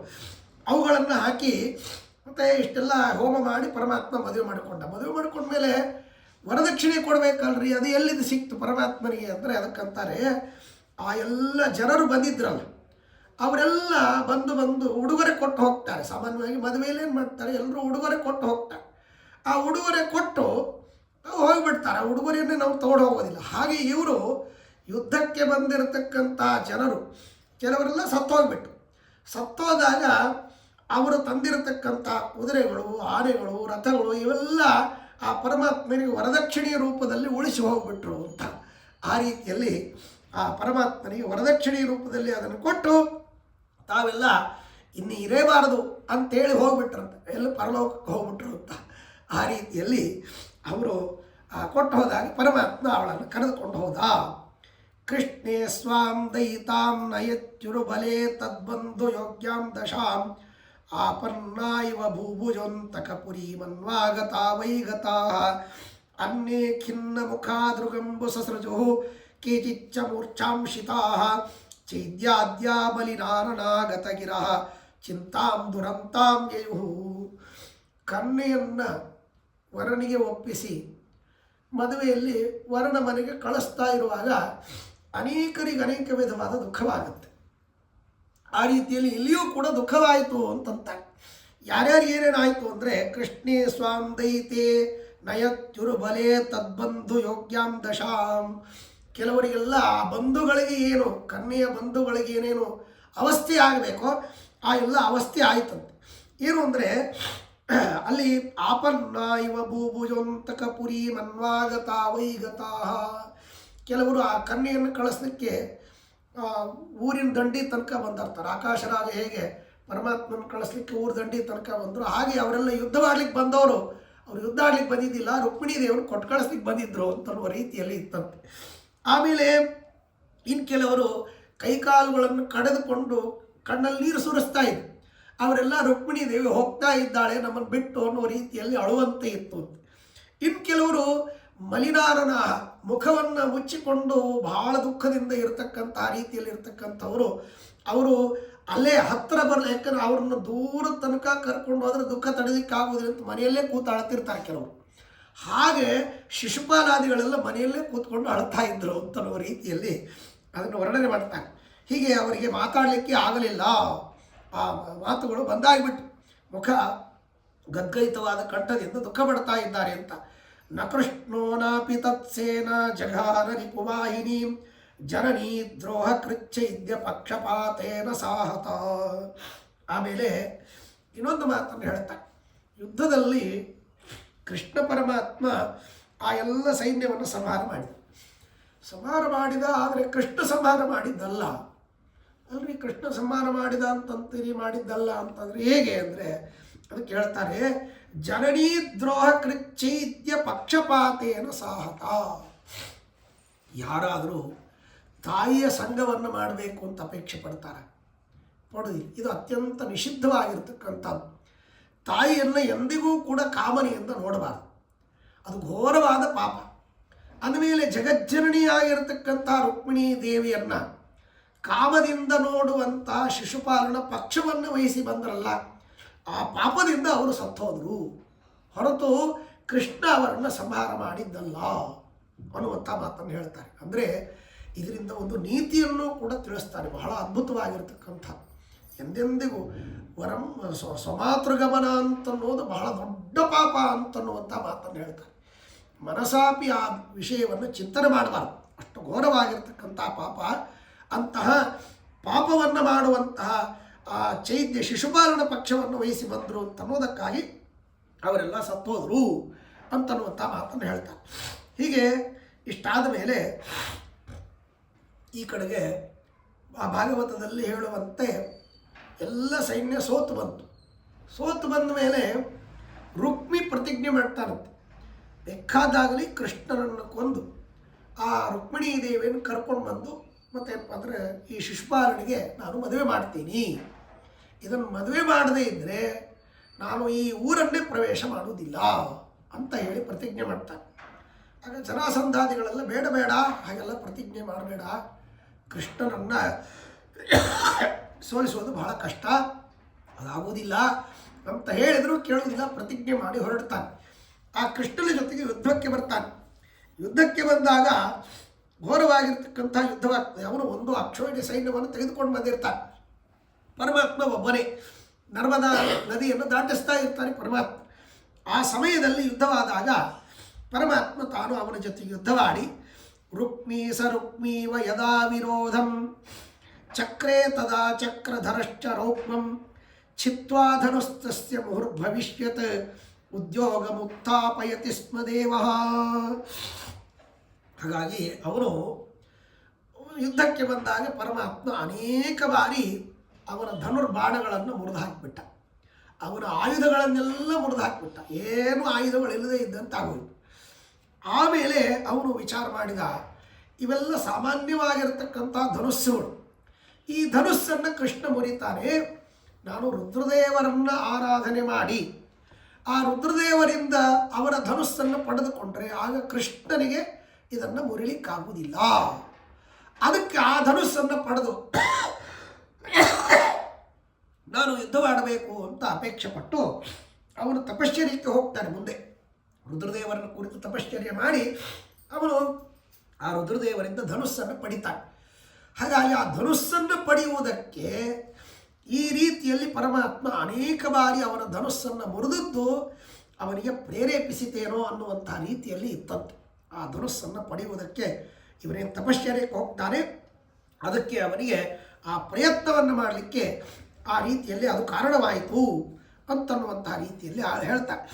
ಅಚೀಕೃಪರ್ಮುಂಡಿತ ಮೂರ್ಧಜಂ ತಂ ಶಚೀಪತಿ ಸ್ತುತ್ಯ ಕೃತಿರ್ಮುರಾರಿ ಉಪೇಕ್ಷಯದ್ಗೇಹ ಮಗಾಧಿಲಕ್ಷ್ಮಿ ತದೇತದಸ್ಯಾನುಗುಣಂ ಖಲಸ್ಯ. ಏನು ಅಂದರೆ ಅದಕ್ಕೆ ಒಂದು ಅದ್ಭುತವಾದ ಮಾತನ್ನು ಹೇಳ್ತಾರೆ. ಈಗ ಸಾಮಾನ್ಯವಾಗಿ ಅವಮಾನ ಆದ ಮೇಲೆ ಅವನಿಗೆ ವೈರಾಗ್ಯ ಬರ್ತದೆ ಅಥವಾ ದ್ವೇಷ ಹುಟ್ಟುತ್ತದೆ. ಇವನು ತಪಶ್ಚರ್ಯಕ್ಕೆ ಹೋಗುವಂಥವನಿಗೆ ತಪಶ್ಚರ್ಯಕ್ಕೆ ಹೋಗಬೇಕು ಅಂತಂದರೆ ಮತ್ತು ಅವನು ಎಲ್ಲವನ್ನು ಬಿಟ್ಟು ವೈರಾಗ್ಯದಿಂದ ಹೋಗಬೇಕು. ವೈರಾಗ್ಯದಿಂದ ಹೋಗಬೇಕು ಅಂದರೆ ವೈರಾಗ್ಯ ಬಂದವರಿಗೆ ವಿರಾಗಿಗಳು ಅಂತ ಕರೀತಾರೆ, ಸನ್ಯಾಸಿಗಳು. ಆ ಸನ್ಯಾಸಿಗಳ ಕೆಲಸ ಏನು ಅಂದರೆ ಮೊಟ್ಟ ಮೊದಲಿಗೆ ತಲೆ ಮಾಡಿಸ್ಕೋಬೇಕು, ತಲೆ ಬಳಸ್ಕೋಬೇಕು, ಪೂರ್ಣ ಕೂದಲೆಲ್ಲ ಬಳಸೋದು. ಅದಕ್ಕೆ ಪರಮಾತ್ಮ ನಿನಗೆ ಆ ಕೆಲಸವೇ ಬೇಡ, ನಾನೇ ಬೋಳಿಸ್ತೀನಿ ಅಂತ ಬೋಳಿಸಿಬಿಟ್ಟಂತೆ. ಹಾಗಾಗಿ ಅದು ಭಾಗವತದಲ್ಲಿ ಹೇಳ್ತಾರೆ, ಅವನು ತಲೆ ಬೋಳಿಸಿ ಅವನಿಗೆ ಕತ್ತೆ ಮೇಲೆ ಕೂಡಿಸಿ ಅವಮಾನ ಮಾಡಿಸಿ ಕಳಿಸಿದ ಅಂತ. ಹಾಗಾಗಿ ಆ ಸನ್ಯಾಸ ಸ್ವೀಕಾರ ಮಾಡಲಿಕ್ಕಂದರೆ ಆ ವೈರಾಗ್ಯದಿಂದ ಅವನ ತಪಶ್ಚರ್ಯಕ್ಕೆ ಹೋಗುವುದಕ್ಕೆ ಇದು ಕಾರಣವಾಯಿತು ಅಂತ ಅನ್ನುವ ರೀತಿಯಲ್ಲಿ ಅವನ ತಲೆ ಬೋಳಿಸಿ ಕಳಿಸಿಬಿಟ್ಟ ಪರಮಾತ್ಮ ಅಂತನ್ನುವ ರೀತಿಯಲ್ಲಿ ಹೇಳ್ತಾರೆ. ಹೀಗೆ ಸಹಸ್ರ ಸಂಖ್ಯಾವನಿಪಾಲಭಂಗ ಸಮುತ್ಥ ಭಾಸ್ವಜ್ಜಯ ಕಾಮಿನೀಭಿ ಸಹಸ್ಮದಾಸೀಭಿರಣ್ಯಕಾಂತ ಜಗಾಮ ಸಾ ಚಂಚಲಲೋಚನಂತ. ಹೀಗೆ ಆ ಲಕ್ಷ್ಮೀದೇವಿಯ ಅವತಾರಳಾಗಿರ್ತಕ್ಕಂಥ ರುಕ್ಮಿದೇವಿ ಅವಳು ಯಾರಿಗೂ ಹೆಂಡತಿಯಾಗಲಿಕ್ಕೆ ಯೋಗ್ಯಳಲ್ಲ, ಪರಮಾತ್ಮನಿಗೆ ಮಾತ್ರ ಯೋಗ್ಯಳಾಗಿರ್ತಕ್ಕಂಥವು. ಹಾಗಾಗಿ ಆ ದಾಸದಾಸಿಯರೆಲ್ಲ ಯುದ್ಧಕ್ಕೆ ಬಂದವರು ಕೃಷ್ಣನ ವಶರಾಗಿ ಬಿಟ್ಟರಂತೆ. ಹಾಗಾಗಿ ಅವರೆಲ್ಲರೂ ಕೂಡ ಕೃಷ್ಣನ ವಶರಾಗಿ ಆ ರುಕ್ಮಿಣೀ ದೇವಿಯ ಹಿಂದೆ ಅವಳ ಸೇವೆಯನ್ನು ಮಾಡಲಿಕ್ಕೆ ಹೊರಟಿದ್ದಾರೆ ಅದ್ಭುತವಾಗಿರ್ತಕ್ಕಂಥ ರೀತಿಯಲ್ಲಿ. ಹೀಗೆ ಆ ರೀತಿಯಲ್ಲಿ ಆ ಎಲ್ಲ ದಾಸದಾಸಿಯರಿಂದ ಯುಕ್ತಳಾಗಿ ಕೃಷ್ಣನ ಜೊತೆಗೆ ಹೋಗುವಾಗ ಅದು ಹೇಗಿತ್ತು ಅಂದರೆ ತದ್ಯೋಧಾ ಜಯ ಕಾಮಿನಿ ಜನಯುತ ಗರ್ಜಂತಿ ಧೈರ್ಯೋರ್ಜಿತಾ ಯುದ್ಧಾಪ್ತಾವಡವಾ ನಿರೀಕ್ಷತುರಗಾ ಹೇಷಾಂ ಮುಹುಸ್ತನ್ವತೆ ಹಸ್ತೀಂದ್ರಾಕರಿಣೀ ಸಮೇತ್ಯ ಪರಿತಃ ಕುರ್ವಂತ್ಯಹೋ ಬ್ರಹ್ಮಿತಂ ಭಕ್ತಾಭೀಷ್ಟಕರೋ ಹರಿರ್ನನುಪುರ ಸ್ವೀಯಾನ್ ಸಜಾಯಾನ್ ವ್ಯಧಾತ್. ದೇವರ ಈ ರುಕ್ಮಿಣೀ ದೇವಿಯನ್ನು ಸಂಗ ಮಾಡಿಸುವುದಕ್ಕಾಗಿ ಆ ಕೃಷ್ಣನ ಜೊತೆಗೆ ಅನೇಕ ಕುದುರೆಗಳು, ಆನೆಗಳು, ಇವೆಲ್ಲ ಸೈನ್ಯಗಳೆಲ್ಲ ಬಂದಿತ್ತು. ಹಾಗಾಗಿ ಆ ಸೇವೆಯನ್ನು ಮಾಡುವಂತಹ ಆ ಆನೆ ಕುದುರೆಗಳಿಗೆ ಪರಮಾತ್ಮ ತಾನು ತಕ್ಕವಾದ ಫಲವನ್ನು ಕೊಡಬೇಕಲ್ಲ. ಹಾಗಾಗಿ ಇವುಗಳೆಲ್ಲ ನನಗೆ ಮದುವೆ ಮಾಡಿಸ್ಬೇಕು, ನನಗೆ ಹೆಣ್ಣು ಕೊಡಿಸ್ಬೇಕು ಅಂತ ಬಂದಿವೆ. ಆಮೇಲೆ ಇವುಗಳಿಗೂ ಹೆಣ್ಣು ಕೊಡಿಸ್ಬೇಕು ಅಂತ ಅನ್ನೋದಕ್ಕಾಗಿ ಪರಮಾತ್ಮ ಏನು ಮಾಡಿದ ಅಂದರೆ ಆ ಯುದ್ಧದಲ್ಲಿ ಆ ಪ್ರತಿಪಕ್ಷದಲ್ಲಿ ಇರತಕ್ಕಂತಹ ಏನು ಹೆಣ್ಣಾನೆಗಳು, ಹೆಣ್ಣು ಕುದುರೆಗಳಿದ್ವಲ್ಲ, ಹೆಣ್ಣಾನೆಗಳು, ಹೆಣ್ಣು ಕುದುರೆಗಳಿದ್ವಲ್ಲ, ಅವುಗಳ ಸಂಘವಾಗುವಂತಹ ರೀತಿಯಲ್ಲಿ ಪರಮಾತ್ಮ ಆ ಎಲ್ಲ ಕುದುರೆಗಳನ್ನು, ಆನೆಗಳನ್ನು ಕರೆದುಕೊಂಡು ಬಂದು ಈ ಕುದುರೆಗಳ ಆನೆಗಳ ಜೊತೆಗೆ ಸಂಘ ಮಾಡಿಸಿದಂತೆ. ಹೀಗಾಗಿ ಅವುಗಳು ಸಂತೋಷದಿಂದ ಆನೆಗಳು ಮತ್ತೇನಪ್ಪ ಅಂದರೆ ಘೀಂಕಾರ ಮಾಡಿರುವಂತೆ, ಕುದುರೆಗಳು ಹರೇಶ ಅಂತಂತಾರೆ, ಅವುಗಳು ಒಂದು ರೀತಿಯಿಂದ ಒದರುತ್ತೆ. ಆ ರೀತಿಯಲ್ಲಿ ಆ ಕುದುರೆಗಳು ಸಂತೋಷದಿಂದ ಒದರಿದು ಆಮೇಲೆ ಆನೆಗಳು ಘೀಂಕರಿಸಿದವು. ಇದು ಯಾಕೆಂದರೆ ಪರಮಾತ್ಮನ ಮಡದಿಗಾಗಿ ನಾವು ಯುದ್ಧಕ್ಕೆ ಬಂದರೆ ನಮಗೂ ಮಡದಿಗಳನ್ನು ಕೊಟ್ಟು ಕರ್ಕೊಂಡು ಹೋದ ಪರಮಾತ್ಮ, ಇದಕ್ಕಿಂತ ಇನ್ನೇನು ಬೇಕು, ದೊಡ್ಡ ರೀತಿಯಲ್ಲಿ ಅನುಗ್ರಹ ಮಾಡಿದ, ನಾವು ಕೂಡ ಸಂಸಾರಿಗಳಾದವು ಅಂತ ಸಂತೋಷದಿಂದ ಅವುಗಳು ಕೂಗ್ತಾ ಇದ್ವಂತೆ. ಅದು ಹೇಗಿತ್ತು ಅಂತಂದರೆ, ಈ ಕಾಶಿ ಯಾತ್ರೆಗೆ ಹೋಗುವಾಗ ಸಾಮಾನ್ಯವಾಗಿ ಮತ್ತೇನಪ್ಪ ಅಂದರೆ ಕನ್ಯೆ ಕೊಡ್ತೀನಿ ತಿರುಗಿ ಬಾ, ಕಾಶಿ ಯಾತ್ರೆಗೆ ಹೋಗಬೇಡ ಅಂತ ಕರೀತಾರಂತೆ. ಆ ಕರೆದಾಗ ಕನ್ಯೆ ಕೊಡ್ತೀನಿ ಅಂತನ್ನುವಂಥ ಮಾತನ್ನು ಕೇಳಿ ಅವರು ಜಿಗಬೇಕಂತೆ ಆ ವ್ಯಕ್ತಿ. ಹಾಗೆ ಅವುಗಳೆಲ್ಲ ಕುದುರೆ ಆನೆಗಳು ಜಿಗಿದುವೋ ಏನೋ ಅನ್ನುವ ರೀತಿಯಲ್ಲಿ ಇತ್ತು ಅಂತನ್ನುವಂಥ ಮಾತನ್ನು ಹೇಳ್ತಾರೆ. ಹೀಗೆ ಆ ರೀತಿಯಲ್ಲಿ ಅವುಗಳೆಲ್ಲ ಸಂತೋಷದಿಂದ ಹಿಂಕಾರ ಮಾಡ್ತಾ ಜಿಗುತ್ತಾ ಹೋಗ್ತಾ ಇದ್ವು ಅಂತ. ಅಲಂಕೃತಾಂ ನಿಜ ಪುರೀಂ ಜಲಜಾಯತಲೋಚನ ಹಯಹಸ್ತಿ ರಥೋಪೇತ ಪ್ರಿಯ ಸಹಿತೋ ವಿಶತ್. ಹೀಗೆ ಆ ಎಲ್ಲ ವಿಧವಾಗಿರತಕ್ಕಂತಹ ಮತ್ತು ಕುದುರೆ ಆನೆಗಳು ದಾಸದಾಸಿಯರು ರಥಗಳು ಇವುಗಳಿಂದ ಯುಕ್ತರಾಗಿ ಪರಮಾತ್ಮ ತನ್ನ ಮಡದಿಯನ್ನು ಕರೆದುಕೊಂಡು ಬರ್ತಾ ಇರುವಾಗ ಆ ದ್ವಾರಕಾಪಟ್ಟಣದಲ್ಲಿ ಅದ್ಭುತವಾಗಿರ್ತಕ್ಕಂಥ ರೀತಿಯಲ್ಲಿ ಅಲಂಕಾರವನ್ನು ಮಾಡಿದ್ರಂತೆ ಊರನ್ನು. ಅದೆಲ್ಲ ಅದ್ಭುತವಾದ ರೀತಿಯಲ್ಲಿ ಇತ್ತು. ಹೀಗೆ ಆ ರೀತಿಯಲ್ಲಿ ಬಂದಾಗ ಆ ಪರಮಾತ್ಮನನ್ನು ಮತ್ತು ವಿವಾಹ ಮಾಡುವುದಕ್ಕಾಗಿ ಎಲ್ಲರೂ ಸೇರಿ ವೈಭವೋಪೇತವಾಗಿ ಆ ದ್ವಾರಕಾಪಟ್ಟಣದಲ್ಲಿ ಒಂದು ಮೂಲ ಮಾಧವ ಅಂತ ಒಂದು ವನ ಅಂತ ಹೇಳ್ತಾರೆ. ಆ ವನಕ್ಕೆ ಮೂಲ ಮಾಧವ ಅಂತ ಹೆಸರು. ಹಾಗೆ ಆ ರೀತಿಯಲ್ಲಿ ಮೂಲ ಮಾಧವ ಅಂತನ್ನುವಂಥ ವನಕ್ಕೆ ಎಲ್ಲರೂ ಹೋಗ್ತಾ ಇದ್ರು ಪರಮಾತ್ಮನ ವಿವಾಹವನ್ನು ಮಾಡಬೇಕು ರುಕ್ಮಿಣೀ ದೇವಿ ಜೊತೆಗೆ ಅಂತನ್ನೋದಕ್ಕಾಗಿ. ಹಾಗಾಗಿ ಗಚ್ಚಂತಮಾಸ್ಥಾಪಯತೀವ ಕೃಷ್ಣಂ ದ್ವಾರಾವತಿ ತತ್ಕೃತರಂ ಯಶೋಭಾ ಕಾಂತ್ಯೋಲಸಂತ್ಯೋ ಭಯಭಾಗ ಹೇಮ್ರ ದ್ವಾರ್ಯಂಚಲೇನಾಭಿಮುಖೇ ಮುರಾರೇ. ಆ ಮಾರ್ಗದಲ್ಲಿ ಅನೇಕ ವಿಧವಾಗಿರ್ತಕ್ಕಂಥ ರೀತಿಯಲ್ಲಿ ಅಲಂಕಾರಗಳನ್ನು ಮಾಡಿದ್ರು. ಗಿಡಗಳೆಲ್ಲ ಇದ್ದು ಅವೆಲ್ಲ ಹಣ್ಣುಗಳನ್ನು ಹೂಗಳನ್ನು ಸುರಿಸ್ತಾ ಇದ್ವು. ಹಾಗಾಗಿ ಆ ಪರಮಾತ್ಮನಿಗೆ ಆ ಮೆರವಣಿಗೆ ಮಾಡ್ಕೊಂಡು ಹೋಗುವಾಗ ವರನಿಗೆ ಹೇಗೆ ಸ್ವಾಗತ ಮಾಡಬೇಕು ಆ ರೀತಿ ಸ್ವಾಗತ ಮಾಡುವಂತೆ ಇತ್ತು ಅಂತ. ಕೃಷ್ಣೇ ಬಲಾದ್ರಜತಿ ಸಾ ದ್ರವದಿಂದು ಕಾಂತೈ ತನ್ಮಂದಹಾಸನವ ಚಂದ್ರಿಕಯಾಶ್ರುಧಾರಾಂ ತತ್ಸೈನ್ಯ ಸಂಭ್ರಮ ಸಮುತ್ತರಜೋಭಿರಾಸ್ಯ ಮೌಲಿನ್ಯ ಮುದ್ಗತ ವಚೋ ರಭಸಾ ಬಭಾರ. ಅದ್ಭುತವಾಗಿರ್ತಕ್ಕಂಥ ರೀತಿಯಲ್ಲಿ ಆ ಎಲ್ಲ ಜನರು ಒಳ್ಳೆ ವೈಭವದಿಂದ ಕುಣಿತಾ ಹಾಡ್ತಾ ವಾದ್ಯಗಳಿಂದ ಕರೆದುಕೊಂಡು ಹೋಗ್ತಾ ಇರುವಾಗ ಅನೇಕ ರೀತಿಯಲ್ಲಿ ಧೂಳುಗಳೆಲ್ಲ ಎದ್ದು ಬಿಡುತ್ತಂತೆ. ಎದ್ದು ಮನೆಯ ಮೇಲಿರ್ತಕ್ಕಂತಹ ಶಿಖರಗಳಿಗೆ ಹೋಗಿ ಅವೆಲ್ಲ ಧೂಳುಗಳು ಬೀಳ್ತಾ ಇತ್ತು. ಆ ಬೀಳ್ತಾ ಇರುವಾಗ ಅದೆಲ್ಲ ಹೇಗಿತ್ತು ಅಂತಂದರೆ ಈ ಹೋಳಿಗೆ ಆಡಿದಂತೆ ಬಣ್ಣಗಳನ್ನು ಆಡ್ತಾರಂತೆ ಆ ಮೆರವಣಿಗೆ ಮಾಡ್ಕೊಂಡು ಕರ್ಕೊಂಡು ಹೋಗುವಾಗ. ಹಾಗೆ ಬರೇ ಇವರಷ್ಟೇ ಅಲ್ಲ, ಆ ಜಡವಾದ ಮನೆಗಳೂ ಕೂಡ ಕೃಷ್ಣ ಪರಮಾತ್ಮನ ವೈಭವವನ್ನು ನೋಡ್ತಾ ತಾವುಗಳು ಕೂಡ ಹೋಳಿ ಆಡಿದ್ವೇನೋ ಅನ್ನುವ ರೀತಿಯಲ್ಲಿ ಇತ್ತು ಅಂತ ಹೇಳ್ತಾರೆ. ಇಷ್ಟು ಅದ್ಭುತವಾಗಿರ್ತಕ್ಕಂಥ ರೀತಿಯಲ್ಲಿ. ಆಮೇಲೆ ಭರ್ತುಸ್ತತ ಪ್ರತಿಕೃತಿಂ ಸ್ಪೃಧಾತ್ಮ ವೈಪ್ರ ಲಗ್ನೋಚ್ಚರತ್ನರಚ ನಿಕರೇಶು ನಿಧಾಯ ದೀನಾ ತಸ್ಥಾವಿವಾತ ಫಲಿತಾಚ್ಯುತ ಭೂಷಣೇಶು ವಿಶ್ಲೇಷ ಶಂಕ್ಯ ಹೃದಯಾರು ನಯಾ ವಿವೇಶಂ. ಹೀಗೆ ಪರಮಾತ್ಮ ಆ ದ್ವಾರಕಾಪಟ್ಟಣದಿಂದ ಮೂಲಮಾಧವ ಅಂತನ್ನುವಂಥ ಉದ್ಯಾನಕ್ಕೆ ಹೋಗುವಾಗ ಅದೆಲ್ಲ ಹೇಗಿತ್ತು ಅಂತಂದರೆ ಗೋಡೆಗಳಿಗೆ ದ್ವಾರಕಾಪಟ್ಟಣದ ಗೋಡೆಗಳಿಗೆ ಅನೇಕ ವಿಧವಾದ ಬಂಗಾರದ ಆಭರಣಗಳು ವಜ್ರ ವೈಡೂರ್ಯ ಇವುಗಳನ್ನೆಲ್ಲ ಹಾಕಿದ್ವಂತೆ. ಆ ಹಾಕಿರ್ತಕ್ಕಂತಹ ಅವುಗಳಲ್ಲಿ ಅವು ಕೆಲವು ಕಡೆ ಅವು ಚೆನ್ನಾಗಿ ಹೊಳಿತಾ ಇರತಕ್ಕಂತಹ ಇವುಗಳಲ್ಲಿ ಕೃಷ್ಣನ ಪ್ರತಿಬಿಂಬ ಮೂಡಿತ್ತಂತೆ ಅವುಗಳಲ್ಲಿ.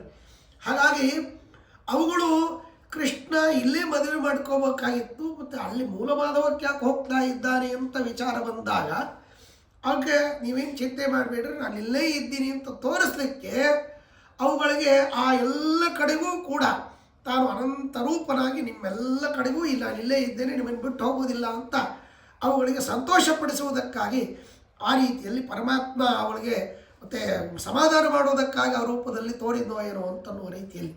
ಆಮೇಲೆ ಕೃಷ್ಣ ತಾನು ಹೋಗುವಂಥ ರಥದಲ್ಲಿ ಅವರ ಆಭರಣಗಳಲ್ಲಿ ಅವುಗಳ ಮತ್ತೇನಪ್ಪ ಅಂತಂದರೆ ಪ್ರತಿಬಿಂಬ ಬಿದ್ದಿತ್ತಂತೆ. ಅದು ಯಾಕೆ ಅಂತಂದ್ರೆ ಅದಕ್ಕಂತಾರೆ, ನೀವೆಲ್ಲ ಚಿಂತೆ ಮಾಡಬೇಡ್ರಿ, ಮತ್ತೇನಪ್ಪ ಅಂದರೆ ನೀವು ಇಲ್ಲೇ ಇದ್ದು ನನ್ನ ಮದುವೆ ನೋಡ್ಲಿಕ್ಕೆ ಆಗುವುದಿಲ್ಲ ಅಂತ ಅನ್ಕೋಬೇಡ್ರಿ, ನಿಮ್ಮ ಪ್ರತಿಬಿಂಬವನ್ನು ನಾನು ಕರ್ಕೊಂಡು ಹೋಗ್ತೀನಿ ಅಂತನ್ನುವ ರೀತಿಯಲ್ಲಿ ಪರಮಾತ್ಮ ತನ್ನ ಜೋಡಿಗೆ ಕರೆದೊಯ್ದು ಏನೋ ಅನ್ನುವ ರೀತಿಯಲ್ಲಿ ಕಾಣಿಸ್ತಾ ಇತ್ತು ಅಂತ. ಚಲತ್ಪತಾಕಾರಿ ನಿರ್ಮಲೀಕೃತೆ ರಥೌಗ ಚಕ್ರಾವಲಿಭಿ ಸಮೀಕೃತೆ ಸುರಾಲಿ ಮುಕ್ತಾಮಲ ಪುಷ್ಪಲಾಂಚಿತೆ ಗಜೇಂದ್ರ ದಾನಾಂಬು ಕದಂಬ ಸಿಂಚಿತೆ. ಆ ವನದಲ್ಲಿ ಅನೇಕ ವಿಧವಾಗಿರ್ತಕ್ಕಂಥ ರೀತಿಯಲ್ಲಿ ಗಿಡಗಳು ಅಲಗಾಡ್ತಾ ಇದ್ದು, ಹೂಗಳು ಉದುರ್ತಾ ಇತ್ತು.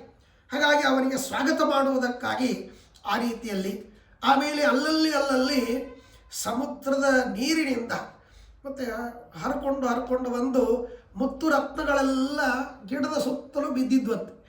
ಅವುಗಳೆಲ್ಲ ಅದ್ಭುತವಾದ ರೀತಿಯಲ್ಲಿ ಹೊಳಿತಾ ಆ ಡೆಕೋರೇಷನ್ ಮಾಡಿದಂತೆ ಕಾಣಿಸ್ತಾ ಇತ್ತಂತೆ ಆ ಎಲ್ಲ ಗಿಡಗಳಿಗೆ, ಹೀಗೆ ಅದ್ಭುತವಾದ ರೀತಿಯಲ್ಲಿ.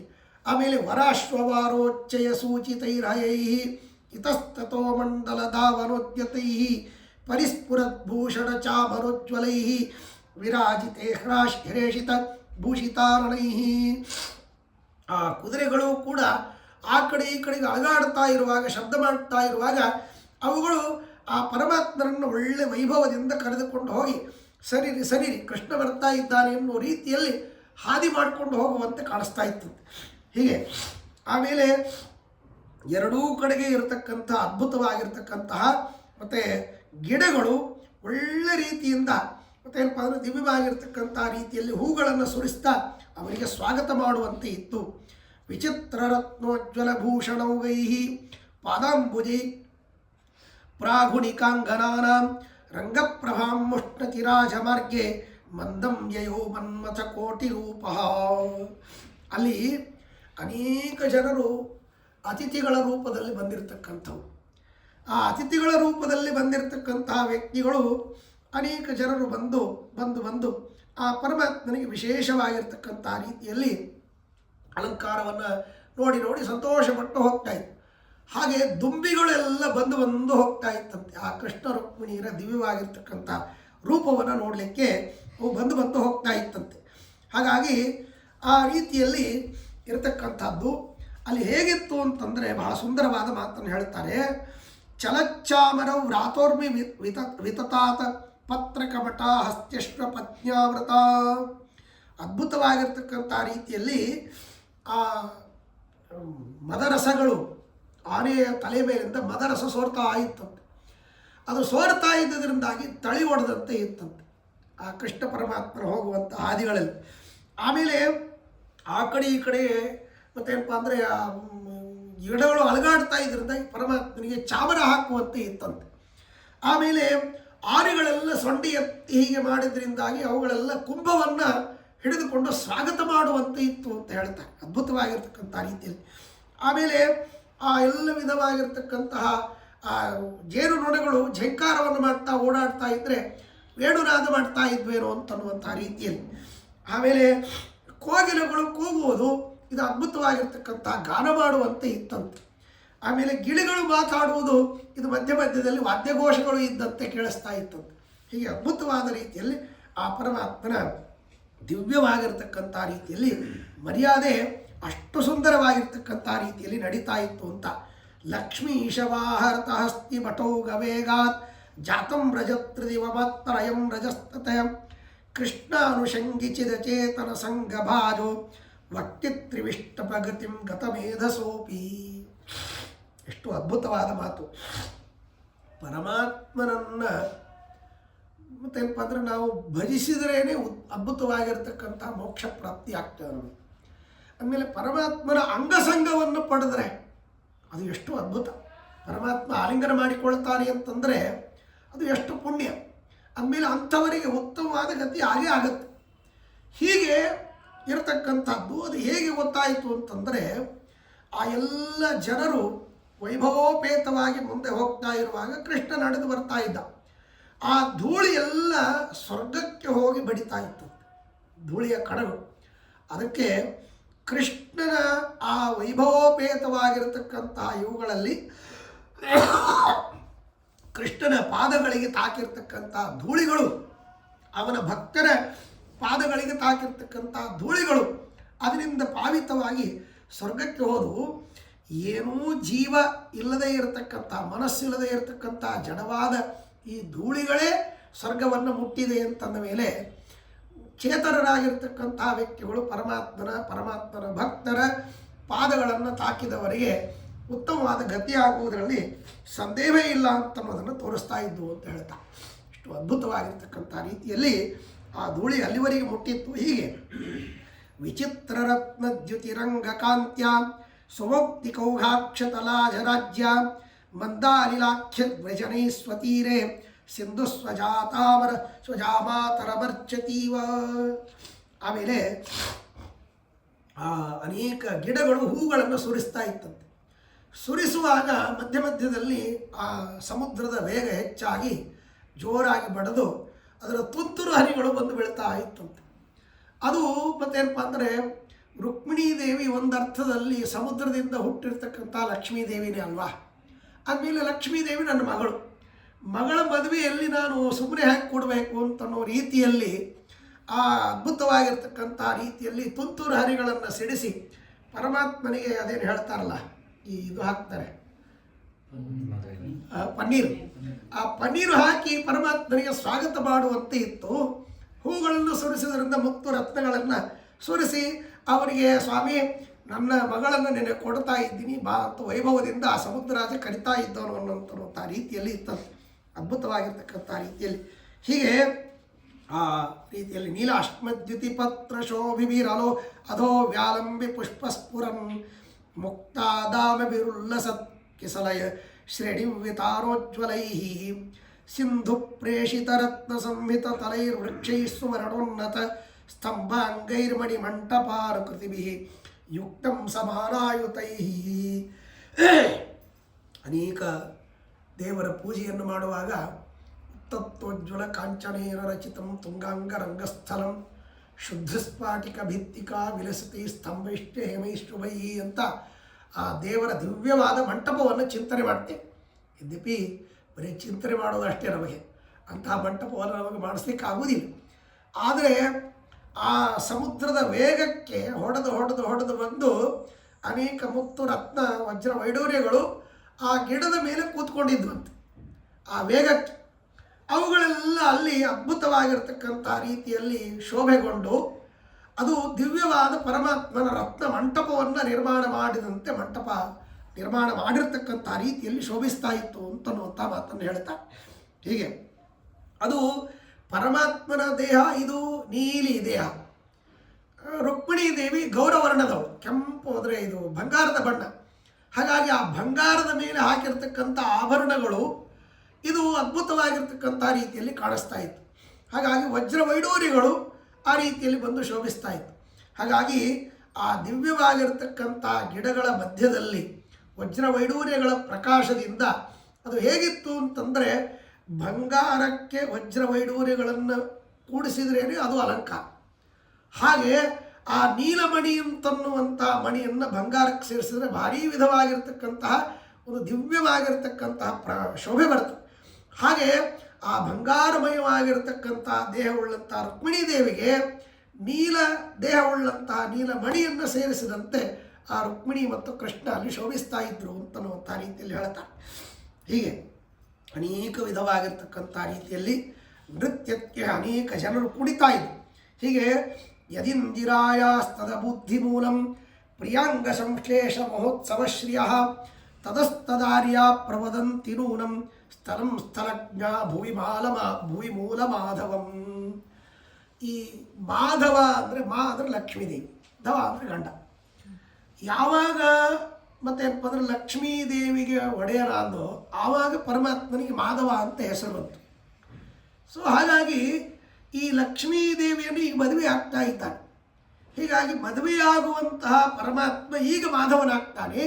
ಹಾಗಾಗಿ ಮಾಧವ ಅಂತ ಹೆಸರು ಕರೀಲಿಕ್ಕೆ ಈ ಮೂಲ ಮಾಧವ ಅಂತನ್ನುವಂಥ ಏನು ವನ ಇದೆ ಅದು ಕಾರಣವಾಯಿತು. ಹಾಗಾಗಿ ಮುಂದೆ ಬರತಕ್ಕಂಥ ಜನರಿಗೆ ಮಾಧವ ಅಂತನ್ನುವಂಥ ಹೆಸರು ಬರಲಿಕ್ಕೆ ಇದು ಮೂಲವಾಗಿದೆ ಅಂತ ಹೆಸರು ತೋರಿಸುವುದಕ್ಕಾಗಿ ಆ ವನಕ್ಕೆ ಮೂಲ ಮಾಧವ ಅಂತ ಹೆಸರು ಬಂತೋ ಏನೋ, ಆ ರೀತಿಯಲ್ಲಿ ಹೆಸರಿತ್ತು ಅಂತ. ಮೂಲ ಅಂದರೆ ಕಾರಣ ಅಂತ ಅರ್ಥ. ಹಾಗಾಗಿ ಪರಮಾತ್ಮ ಮಾಧವನಾಗಲಿಕ್ಕೆ ಇದು ಕಾರಣವಾಗಿದೆ. ಈ ವನ ಇಲ್ಲಿ ಮದುವೆ ಮಾಡಿಕೊಳ್ತಾನೆ. ಹಾಗಾಗಿ ಈಗ ತಾಯಿ ಗಂಡ ಆಗ್ತಾನೆ. ಹಾಗಾಗಿ ಆ ಕಾರಣದಿಂದಾಗಿ ಆ ತಾಯಿಗೆ ಮತ್ತು ಲಕ್ಷ್ಮೀದೇವಿಗೆ ಒಡೆಯನಾಗ್ತಾನೆ, ಮದುವೆ ಆಗ್ತಾನೆ ಅನ್ನುವ ಕಾರಣದಿಂದ, ಮತ್ತು ಇದು ಈ ಮೂಲ ಮಾಧವ ಅಂತನ್ನುವಂಥ ವನಕ್ಕೆ ಮೂಲ ಮಾಧವ ಅಂತ ಹೆಸರಿದ್ದು ಸಾರ್ಥಕವಾಯಿತು ಅಂತಂತ. ಆಸಂ ನೃಪಾಕ್ಯೇಚನ ಭೀಷ್ಮಪುತ್ರ್ಯಾ ಪಕ್ಷೇ ಸದಾರ ಅಪರೇ ಮುರಾರೇ ವಾರ್ಧಿಸ್ತದಾ ಗರ್ಜತಿ ವಾರಿಜಾಕ್ಷ್ಯಾ ಪಕ್ಷೇಹ ಮೇವೇತಿ ವದನ್ನಿವೋಚ್ಚೈ. ಆಮೇಲೆ ರುಕ್ಮಿಣೀ ದೇವಿಯ ಕಡೆಯಿಂದ ಪಾಪ ಯಾರೂ ಬಂದಿದ್ದಿಲ್ಲ. ಯಾಕೆಂದರೆ ಯುದ್ಧ ಮಾಡಿ ಪರಮಾತ್ಮ ಕರ್ಕೊಂಡು ಬಂದ್ಬಿಟ್ಟಿದ್ದು.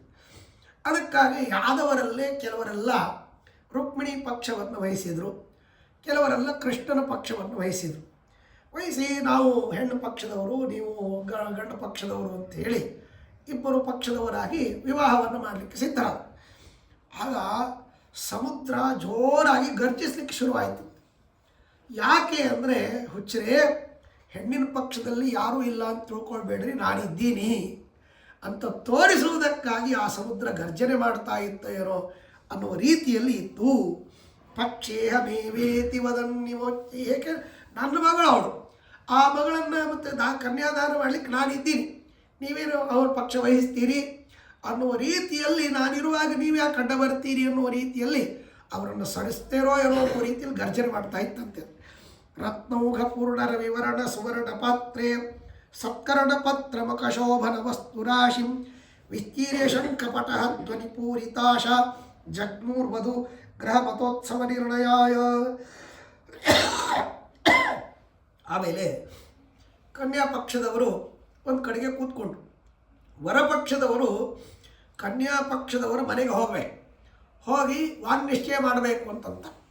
ಆ ವಾನ್ನಿಶ್ಚಯ ಮಾಡಿಕೊಳ್ಳುವುದಕ್ಕಾಗಿ ಮನೆಯಿಂದ ಎಲ್ಲ ವಿಧವಾದ ಹಣ್ಣು, ವಿಳೆದೆಲೆ, ಹೂಗಳನ್ನು ಮತ್ತು ಮುತ್ತು, ವಜ್ರ, ವೈಡೂರ್ಯ, ಆಭರಣಗಳನ್ನು, ಹೆಣ್ಣಿಗೆ ಏನೇನು ಹಾಕಬೇಕೋ ಅವೆಲ್ಲವುಗಳನ್ನು ತೆಗೆದುಕೊಂಡು ಉತ್ಸವ ನಿರ್ಣಯ ಆಗಿ ಇವಳಿಗೆ ಮದುವೆ ಯಾವತ್ತು ಮಾಡಬೇಕು, ಏನು ಮಾಡಬೇಕು ಎಲ್ಲ ವ್ಯವಸ್ಥಿತವಾಗಿ ತಿಳಿದುಕೊಳ್ಬೇಕು. ಆಮೇಲೆ ಮತ್ತು ನಾವೇನು ತರಬೇಕು, ನೀವೇನು ತರಬೇಕು ಎಲ್ಲ ನಿರ್ಣಯ ಮಾಡ್ತಾರೆ ನೋಡ್ರಿ ವಾಗ್ನಿಶ್ಚಯದೊಳಗೆ.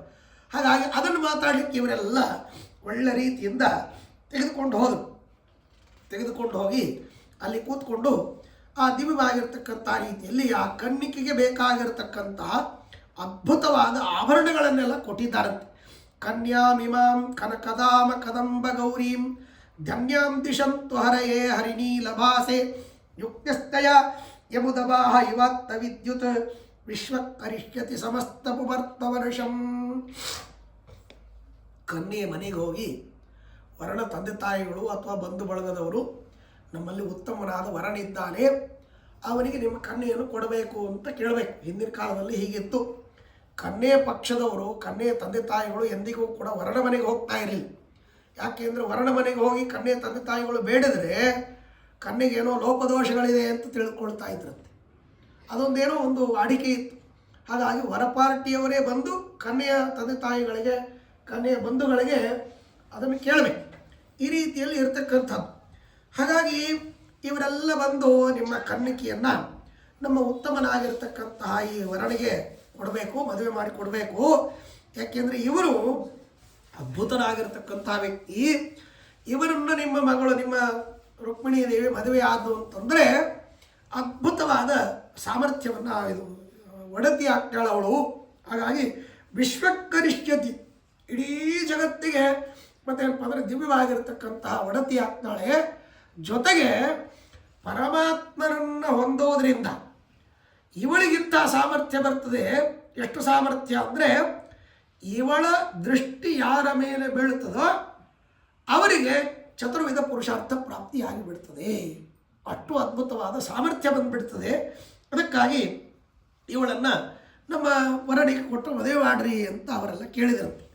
ಆಗ ವಂಶವನ್ನು, ಕುಲವನ್ನು, ಗೋತ್ರವನ್ನು ಕೇಳಬೇಕಲ್ಲ, ಅದಕ್ಕಾಗಿ ಕೇಳಿದ್ರು, ನಿಮ್ಮ ಕುಲ ಯಾವುದು, ನಮ್ಮ ಕುಲ ಯಾವುದು ಅಂತ ಹೇಳುವಾಗ ಅದಕ್ಕೆ ಹೇಳ್ತಾರೆ, ವೈದರ್ಭ ವಂಶೋದತಿ ಜಾತರತ್ನಂ ಇಯಂ ಸತಿ ಸೋಪ್ಪಿಡುನಾಯಕಸ್ಯ ಕುಲೋದ್ಭವಾಲಂಕೃತಿರೇ ತಯೋಸ್ತತ್ ಪರಂಪರಾಯೋಗ್ಯಮವೈ ಯೋಗಂ.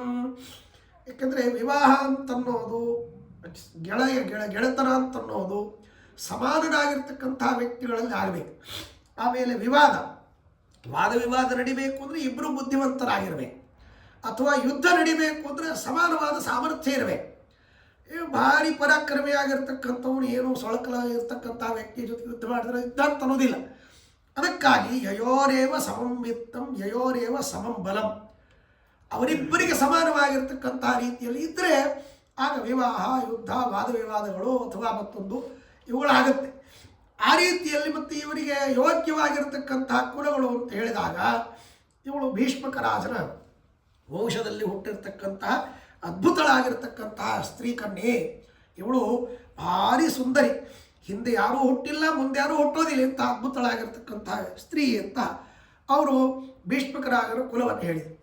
ಇವನು ಚಂದ್ರ ಕುಲದಲ್ಲಿ ಹುಟ್ಟಿರ್ತಕ್ಕಂಥವನು ಕೃಷ್ಣ, ಯದುರಾಜನ ಕುಲದಲ್ಲಿ ಹುಟ್ಟಿರ್ತಕ್ಕಂಥವನು ಅಂತ ಕುಲವನ್ನು ಹೇಳಿದರು. ಆ ಕುಲ ಎರಡೂ ಯೋಗ್ಯವಾಗಿರ್ತಕ್ಕಂಥ ಕುಲ, ಇನ್ನು ಸರಿ ಪರವಾಗಿಲ್ಲ ಮಾಡಿಕೊಳ್ಬಹುದು ಅಂತ. ಹೀಗೆ ಆದಮೇಲೆ ಪದ್ಮಾಲಯಾಸ ಕಿಲ ಪಾವನಾಂಗಿ ನಾರಾಯಣೋಯಂ ನವನೀರದಾವಹ ತೇನಾನಯೋ ಸುಸ್ಥಿರಮೇ ವಯೋಗಂ ಮನ್ಯ ಮಹೇನ್ಯೋನ್ಯ ವಿಭೂತಿ ಹೇತುಂ. ಆಮೇಲೆ ಮತ್ತು ಈ ಪರಮಾತ್ಮ ಯಾವಾಗಲೂ ನೀರಿನಲ್ಲಿ ಇರ್ತಾನೆ. ಈ ಲಕ್ಷ್ಮೀದೇವಿ ಪದ್ಮ, ಅವಳ ಹೆಸರೇ ಪದ್ಮ ಅಂದಮೇಲೆ ನೀರಿಗೂ ಪದ್ಮಕ್ಕೂ ಎಂದೆಂದಿಗೂ ಕೂಡ ಅತ್ಯಂತ ನಿಕಟವಾದ ಸಂಬಂಧ ಇದೆ. ನೀರನ್ನು ಬಿಟ್ಟು ಪದ್ಮ ಇರೋದೇ ಇಲ್ಲ. ಹಾಗಾಗಿ ಆ ರೀತಿಯಲ್ಲಿ ನಮ್ಮ ವರ ಇವನು ನೀರಿದ್ದಂತೆ, ನಿಮ್ಮ ಕಣ್ಣಿಗೆ ಇವಳು ಪದ್ಮ ಇದ್ದಂತೆ. ಪದ್ಮಕ್ಕೆ ಆಶ್ರಯ ನೀರು ಬೇಕು. ಹಾಗಾಗಿ ನಿಮ್ಮ ವಧುವಿಗೆ ಇವನು ಆಶ್ರಯನಾಗ್ತಾನೆ. ಅವಶ್ಯವಾಗಿ ನಮ್ಮ ವರನಿಗೆ ಕೊಟ್ಟು ಮದುವೆ ಮಾಡಿರಿ ಅಂತ ಅವರೆಲ್ಲ ಕೇಳ್ತಾ ಇದ್ದಾರೆ. ಆರ್ಯ ಸ್ವಭಾರ್ಯಾಂ ಯದಿಭಾರ್, ಆಗ ಕನ್ಯಾ ಪಾರ್ಟಿಯವರು ಕೆಲವು ನಿಯಮಗಳನ್ನು ಹಾಕ್ತಾರೆ. ನೋಡ್ರಿ, ಮತ್ತು ನಮ್ಮ ಮಗಳಿಗೆ ನೀವು ಇಂಥವೆಲ್ಲ ಕೆಲವು ಕಷ್ಟಗಳನ್ನು ಕೊಡಬಾರ್ದು, ಚೆನ್ನಾಗಿ ನೋಡ್ಕೊಳ್ಬೇಕು. ಏಕೆಂದರೆ ಅದರೊಳಗೆ ಮಾತು ಬರ್ತದೆ, ಅಷ್ಟವರ್ಷ ಮಿಮಾಂ ಕನ್ಯಾಂ, ಮತ್ತೇನಪ್ಪ ಅಂದರೆ ಪುತ್ರವತ್ ಪಾಲಿತಾಮಯ, ಅತ್ಯಂತ ಮಗನಂತೆ ಚೆನ್ನಾಗಿ ನೋಡ್ಕೊಂಡಿದ್ದೀನಿ, ಅದಕ್ಕೆ ನೀವು ಕೂಡ ಅವಳನ್ನು ಚೆನ್ನಾಗಿ ನೋಡಿಕೊಡ್ರಿ ಅಂತ ಅಲ್ಲೆಲ್ಲ ವಿವಾಹದಲ್ಲಿ ಕನ್ಯಾದಾನ ಮಾಡುವಾಗ ವರನಿಗೆ ಹೇಳ್ತಾರೆ. ಹಾಗೆ ಇವರು ಕೂಡ ಕೃಷ್ಣನಿಗೆ ಹೇಳಿದ್ರಂತೆ, ನಮ್ಮ ಕನ್ನಿಕೆಯನ್ನು ನಿಮಗೆ ಕೊಡಬೇಕು ಅಂದರೆ ಕೆಲವೆಲ್ಲ ನಿಯಮಗಳನ್ನು ನಾವು ಹೇಳ್ತೇವೆ, ಆ ನಿಯಮಗಳನ್ನು ಒಪ್ಪಿದರೆ ನಮ್ಮ ಕನ್ನಿಕೆಯನ್ನು ಕೊಡ್ತೀವಿ. ಏನು ಅಂದರೆ ಆರ್ಯ ಸ್ವಭಾರ್ಯಾಂ ಯದಿ ಭಾರಕಾರ್ಯೇ, ಬಹಳ ಭಾರವಾದ ಪದಾರ್ಥಗಳನ್ನು ಎತ್ತಲಿಕ್ಕೆ ಹೇಳಬಾರ್ದು ಹೆಂಡತಿಗೆ. ಏಕೆಂದ್ರೆ ಅಂಥ ಭಾರವಾದ ಪದಾರ್ಥಗಳನ್ನು ಗಂಡಸರೇ ಎತ್ತಬೇಕು. ಹೆಣ್ಮಕ್ಳು ಎತ್ತಲಿಕ್ಕೆ ಹೋದರೆ ಆಮೇಲೆ ಏನಾರು ಮಾಡಿಕೊಂಡ್ರೆ ಏನು ಮಾಡಬೇಕು, ಅದಕ್ಕಂತ ಎಲ್ಲ ಹೇಳಬಾರ್ದು. ಆಮೇಲೆ ನೈವೋಪದಿಷ್ಟ್ಯ ನ ಪುನಃ ಕದಾಪಿ, ಎಂದೆಂದಿಗೂ ಕೂಡ ಇವಳನ್ನು ಬಿಟ್ಟು ಹೋಗಬಾರ್ದು. ಆಮೇಲೆ ನಾತ್ರ ಕುಪ್ಪೇತ, ಸುಮ್ಮನೆ ಸಿಟ್ಟಿಗೆ ಬರಬಾರ್ದು. ಹೆಂಡತಿ ಮೇಲೆ ಎಂದಿಗೂ ಸಿಟ್ಟಿಗೆ ಬರಬಾರ್ದು. ಏನೇ ಮಾಡಿದರೂ ಕೂಡ ಮತ್ತೇನಪ್ಪ ಅಂದ್ರೆ ಹೌದಾ ಹೊಡೆದಿಯಾ ನೀನು ಅಂಥೇಳಿ ಒಳ್ಳೆ ರೀತಿಯಿಂದ ಮಾತಾಡಬೇಕು ಅಂತ. ಹೀಗೆ ಆ ರೀತಿಯಲ್ಲಿ. ಆಮೇಲೆ ಗೃಹ್ಣಾತು ತರಿಯಬ್ಜ ಮುಖಿ ಕರಮ್ಮ, ಹಿಂಗೆಲ್ಲ ಇದ್ದರೆ ನಮ್ಮ ಹುಡುಗಿನ ಅವ್ರ ಕೈ ಹಿಡಲಿಲ್ಲ ಅಂತ ಬೇಡ. ಆಮೇಲೆ ಸಂದೇಶ ಮಾತ್ರ ಅಭಿವೀಕ್ಯ ಹರೇ ಗ್ರಹಂನಃ, ನಾವು ಆಗಾಗ ಪತ್ರ ಬರಿತಿರ್ತೀವಿ ಆ ಕನ್ನಿಕೆಗೆ. ಆ ಪತ್ರ ನೋಡಿದ ತಕ್ಷಣ ನೀವು ಓದ್ತಿರೋ ಬಿಡ್ತಿರೋ ಅದು ಮುಂದಿನ ಮಾತು. ಪತ್ರ ನೋಡಿದ ತಕ್ಷಣ ಮನೆಗೆ ಕೊಟ್ಟು ಕಳಿಸ್ಬೇಕು. ಈಗಂತೂ ಬಸ್ ಫ್ರೀ ಇದೆ, ಹಾಗಾಗಿ ಆರಾಮಾಗಿ ಹೋಗಿಬಿಡ್ಬೋದು. ಅದಕ್ಕಾಗಿ ಸಂಪ್ರೇಷಯಿಷ್ಯಸಿ ಕರಿಷ್ಯಸಿ ನಾಣ್ಯ ಪತ್ನಿ. ಆಮೇಲೆ ಇನ್ನೊಬ್ಬ ಮಡದಿಯನ್ನು ಮದುವೆ ಮಾಡ್ಕೊಳ್ಬಾರ್ದು ನೀವು.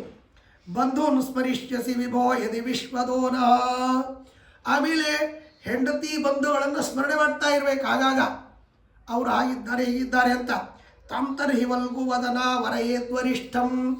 ಆಮೇಲೆ ಹೆಂಡತಿ ಪಕ್ಷದಲ್ಲಿ ಇರತಕ್ಕಂಥ ವ್ಯಕ್ತಿಗಳನ್ನು ಎಂದಿಗೂ ಹಗುರವಾಗಿ ಮಾತಾಡಬಾರ್ದು. ಅಂದರೆ ನಮ್ಮ ಮತ್ತೇನಪ್ಪ ಅಂದರೆ ಇವಳನ್ನು ಕೊಡ್ತೇವೆ. ಆಮೇಲೆ ಮತ್ತು ನಿಮ್ಮಲ್ಲಿ ಆ ವರ್ಣಿಗೆ ಏನಿದೆಪ್ಪ ಕೊಡಲಿಕ್ಕೆ, ಅವನೇನು ಮಾಡ್ತಾನೆ, ಕೆಲಸ ಏನು ಮಾಡ್ಕೊಂಡಿದ್ದಾನೆ, ಪ್ಯಾಕೇಜ್ ಎಷ್ಟು ಅಂತ ಇವತ್ತೆಲ್ಲ ಕೇಳ್ತಾರಲ್ಲ. ಹಾಗೆ ನಿಮ್ಮಲ್ಲಿ ಏನಿದೆ ಅಂತ ಕೇಳಿದರೆ ಅದಕ್ಕೆ ವರಪಕ್ಷದವ್ರು ಹೇಳ್ತಾರೆ ಬ್ರಹ್ಮಾಂಡಾಖ್ಯ ಗೃಹಂ. ನಮ್ಮ ವರನಿಗೆ ದೊಡ್ಡ ಬ್ರಹ್ಮಾಂಡವೇ ದೊಡ್ಡ ಮನೆ. ಚತುರ್ದಶ ಲಸತ್ ಪ್ರಾಸಾದ ಶೋಭಂ ಮರೆ, ಅದರಲ್ಲಿ 14 ಮಹಡಿ ಇದೆ, 14 ಲೋಕಗಳು, ಎಲ್ಲಿ ಬೇಕಲ್ಲೂ ಓಡಾಡ್ಬೋದು, ಅಷ್ಟು ದೊಡ್ಡದಾಗಿರ್ತಕ್ಕಂಥ ಮನೆ. ಸಾಧ್ವೀಯಂ ಸತತಂ ವಿಚಾರಯತು ಸನ್ಮಧ್ಯೆ ಗೃಹಸ್ಥೋಚಿತಂ.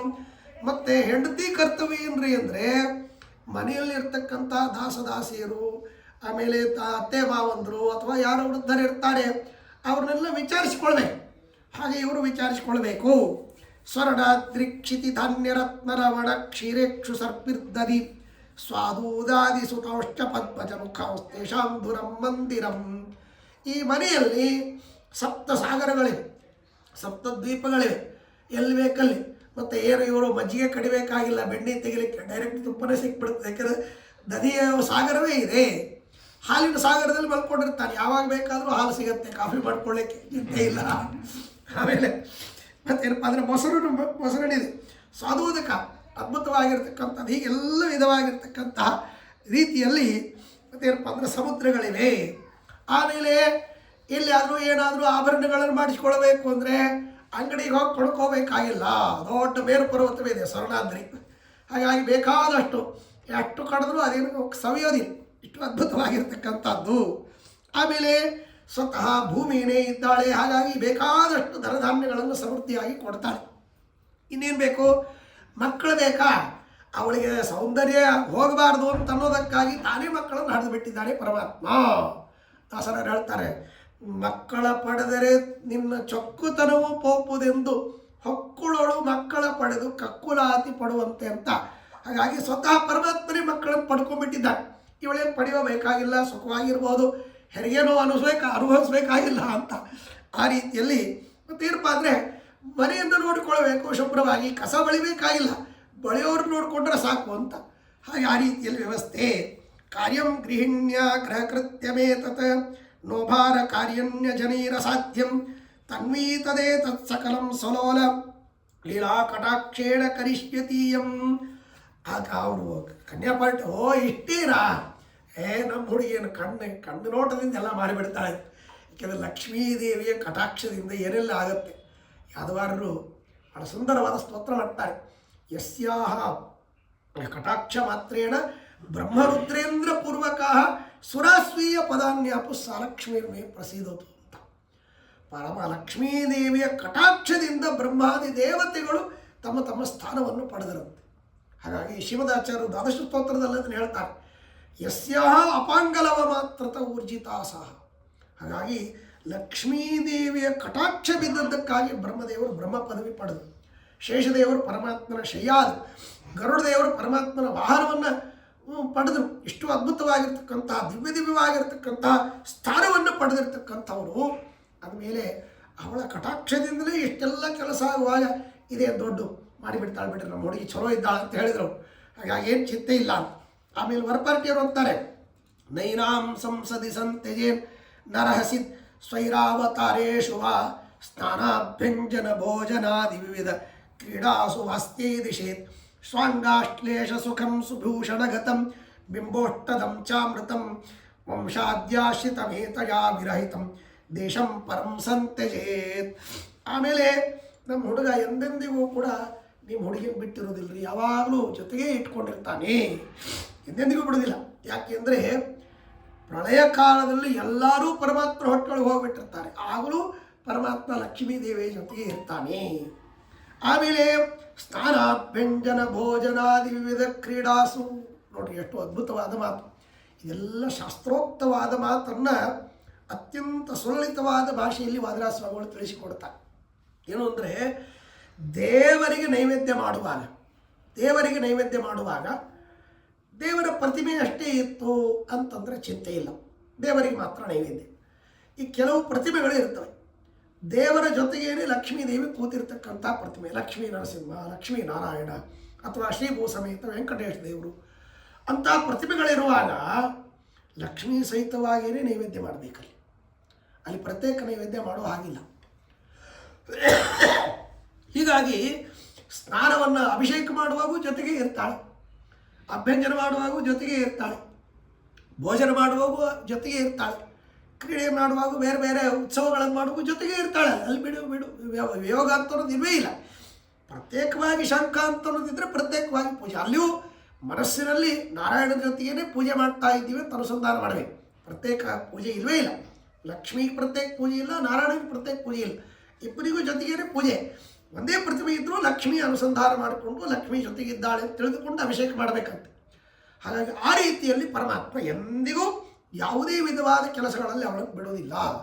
ಮತ್ತು ಇನ್ನೊಂದು, ನಿಮ್ಮ ಮಗಳನ್ನು ಯಾವಾಗಲೂ ಮುದ್ದು ಮಾಡಬೇಕು ಅಂತಾರಲ್ಲಿ, ಯಾವಾಗಲೂ ಮುದ್ದು ಮಾಡ್ತಾರೆ ನಮ್ಮವರು. ಏನು ಮಾಡ್ತಾರೆ ಅಂದರೆ ಯಾವಾಗಲೂ ಕೊಳಲನ್ನು ತನ್ನ ತುಟಿಯಲ್ಲಿ ಇಟ್ಕೊಂಡು ಊತಾ ಇರ್ತಾರೆ. ಹಾಗಾಗಿ ಕೊಳಲು ಲಕ್ಷ್ಮೀದೇವಿ ಅಂತ ಹೇಳ್ತಾರೆ ಶಿವರಾಚಾರ್ಯ. ಲಕ್ಷ್ಮೀದೇವಿ ಆ ರೂಪದಲ್ಲಿ ಬಂದು ಪರಮಾತ್ಮನಿಗೆ ಆ ಬಿಂಬಾಷ್ಟವನ್ನು ತಾನು ಅಮೃತವನ್ನು ಪಾನ ಮಾಡಿಲ್ಲ ಅಂತ, ಅಷ್ಟು ಅದ್ಭುತವಾಗಿರ್ತಕ್ಕಂಥದ್ದು. ಹಾಗಾಗಿ ಎಂದೆಂದಿಗೂ ಇವಳನ್ನು ಬಿಟ್ಟು ನಮ್ಮವನಿರೋದಿಲ್ಲರಿ, ಚಿಂತೆ ಮಾಡಬೇಡ್ರಿ, ನಿಮ್ಮ ಹುಡುಗಿನ ಚೆನ್ನಾಗಿ ನೋಡ್ಕೊಳ್ತಾರೆ ಅಂಥೇಳಿ ಆಶ್ವಾಸನೆ ಕೊಟ್ಟರಂತೆ. ಆಮೇಲೆ ವೃದ್ಧೋಪಿ ಸರ್ವಭುವನಾಯ ನ ಭೀಷ್ಮಪುತ್ರ್ಯಾಂ ಕ್ರೋಧಂ ಕರಿಷ್ಯತಿ ಪರಂ ಪರಿರಭ್ಯ ದೌರ್ಭ್ಯಾಂ ಏನಾಂ ತದಾಪಿ ರಮಯೇತ್ ಕಿಲ ಕೋಮಲಾಂಗೀಂ ಕೋಪಸ್ಯ ತತ್ರ ಇಮಾಂ ಕಲಯೇತ್ ವಿಯುಕ್ತಾಂ. ನಿಮ್ಮ ಹುಡುಗಿ ಮೇಲೆ ನಮ್ಮ ಹುಡುಗ ಎಂದಿಗೂ ಸಿಟ್ಟು ಮಾಡ್ಕೊಳ್ಳೋದಿಲ್ಲ. ನಮ್ಮ ಹುಡುಗನ ಸಿಟ್ಟು ಬರುತ್ತೆ, ಭಾರೀ ಕೋಪ ಬರುತ್ತೆ. ಎಷ್ಟು ಕೋಪ ಬರ್ತದೆ ಅಂದರೆ ಆ ಕೋಪವನ್ನು ಯಾರಿಗೂ ತಡ್ಕೊಳ್ಳಿಕ್ಕಾಗೋದಿಲ್ಲ. ಇಂಥ ಕೋಪ ಪ್ರಳಯ ಕಾಲದಲ್ಲಿ ನರಸಿಂಹದೇವರು ಉಗ್ರ ರೂಪವನ್ನು ತಾಳ್ತಾರಂತೆ, ಬಹಳ ಘೋರವಾಗಿರ್ತಕ್ಕಂಥದ್ದು. ಶ್ರೀಮದಾಚಾರ್ಯ ಹೇಳ್ತಾರೆ, ಬ್ರಹ್ಮಚರ್ಮ ಶಿರಪಟ್ಟಿ ದಿಕ್ಪಾಲೋರ್ಧ್ವಾಂಗಭೂಷಣ ಅಂತ. ಅಂದರೆ ಪರಮಾತ್ಮ ನರಸಿಂಹ ರೂಪನಾಗಿ ತನ್ನ ಮುಖದಿಂದ ಅಗ್ನಿಯನ್ನು ಉಗುಳ್ತಾನಂತೆ. ಉಗುಳಿದಾಗ ಆ ಅಗ್ನಿ ಪಾತಾಳದಿಂದ ಆರಂಭ ಮಾಡಿಕೊಂಡು ಮೇಲೆ ಮೇಲೆ ಲೋಕಗಳನ್ನು ಸುಡ್ತಾ ಬರ್ತದೆ. ಸುಡ್ತಾ ಬಂದಂತೆ ಅಲ್ಲಿರ್ತಕ್ಕಂತಹ ದೇವತೆಗಳ ಏನೋ ರೂಪಗಳಿರ್ತವೆ, ಅವೆಲ್ಲ ಮೂಲ ರೂಪಕ್ಕೆ ಹೋಗಿ ಸೇರಿಕೊಳ್ತವಂತೆ. ಇಂದ್ರಾದಿ ದೇವತೆಗಳ ರೂಪಗಳು.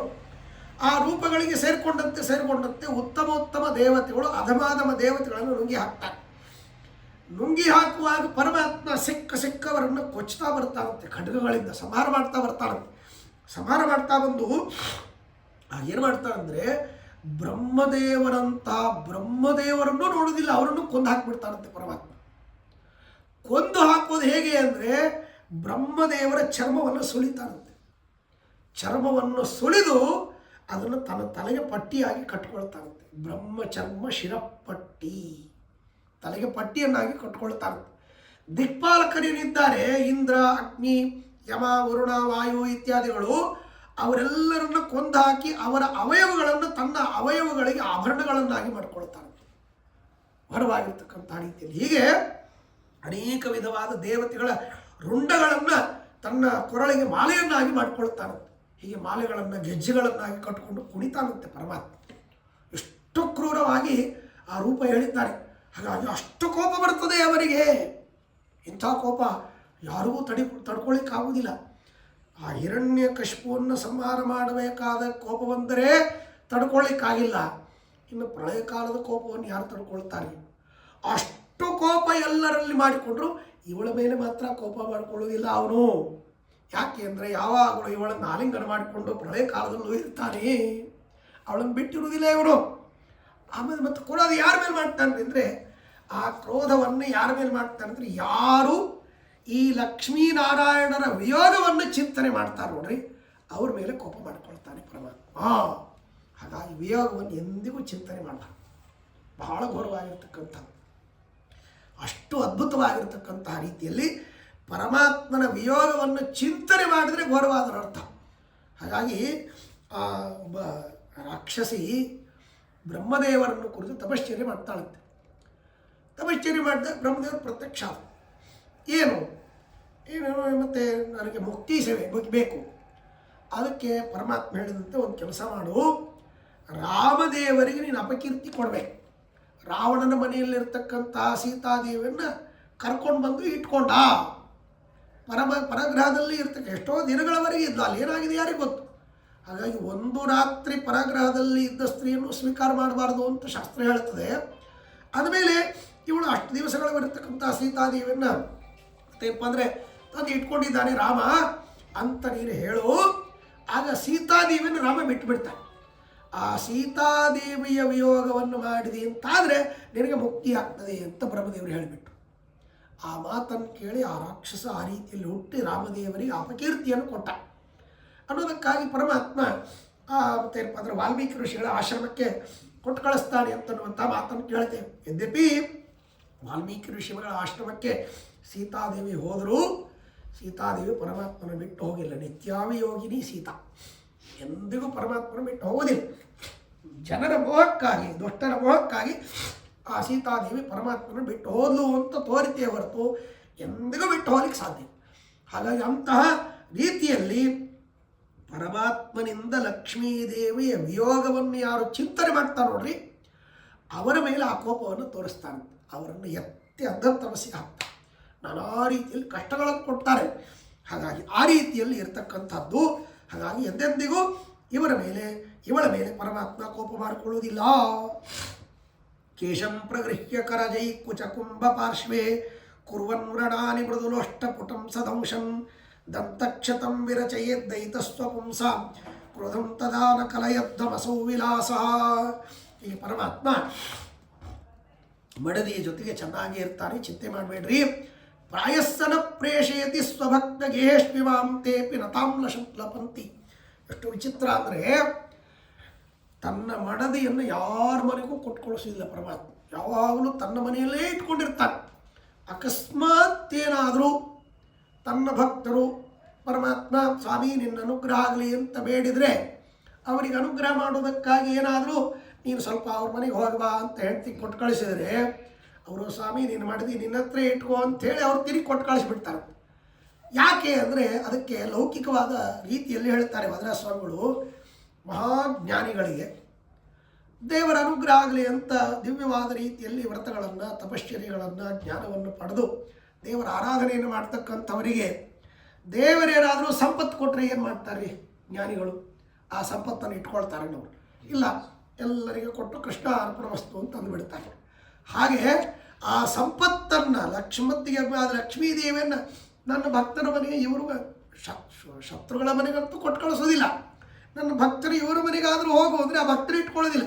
ಸ್ವಾಮಿ ನೀನು ಮಾಡಿದ್ದೀರ ನೀನೇ ಕರ್ಕೊ, ನಮಗೆ ಬೇಡ ಅಂತ. ಯಾಕೆಂದರೆ ಯಾದವಾರ್ಯರ ಚರಿತ್ರೆಯಲ್ಲಿ ನಾವು ಹೀಗೆ ಕೇಳ್ತೇವೆ. ಯಾದವಾರ್ಯರು ಒಂದು ದಿವಸ ಮಣೂರಲ್ಲಿ ವಾಸ ಮಾಡ್ತಾ ಇದ್ದರೆ ಅವರು ಪಾಪ ದಿವಸ ಶಿಷ್ಯರು ಬೆಳಗ್ಗೆ ಸ್ವಾಮಿಗಳಿಗೆ ಹೇಗೆ ಬೆಳಗ್ಗೆ ಅವತ್ತೇ ಬಟ್ಟೆ ಒಣಗಿಸ್ಬೇಕು, ಹಾಗೆ ಬಟ್ಟೆ ಒಣಗಿಸ್ಬೇಕು ನದಿ ತೀರದಲ್ಲಿ. ಒಣಗಿಸ್ತಾ ಇರುವಾಗ ಒಂದು ದಿವಸ ಏನಾಯಿತು ಅಂದರೆ ಆ ಬಟ್ಟೆಯನ್ನು ಒಣಗಿಸ್ತಾ ಇರುವ ಮಕ್ಕಳು ಆಟ ಆಡ್ತಾ ಮಣ್ಣು ಕೆದರ್ತಾ ಇದ್ದರು.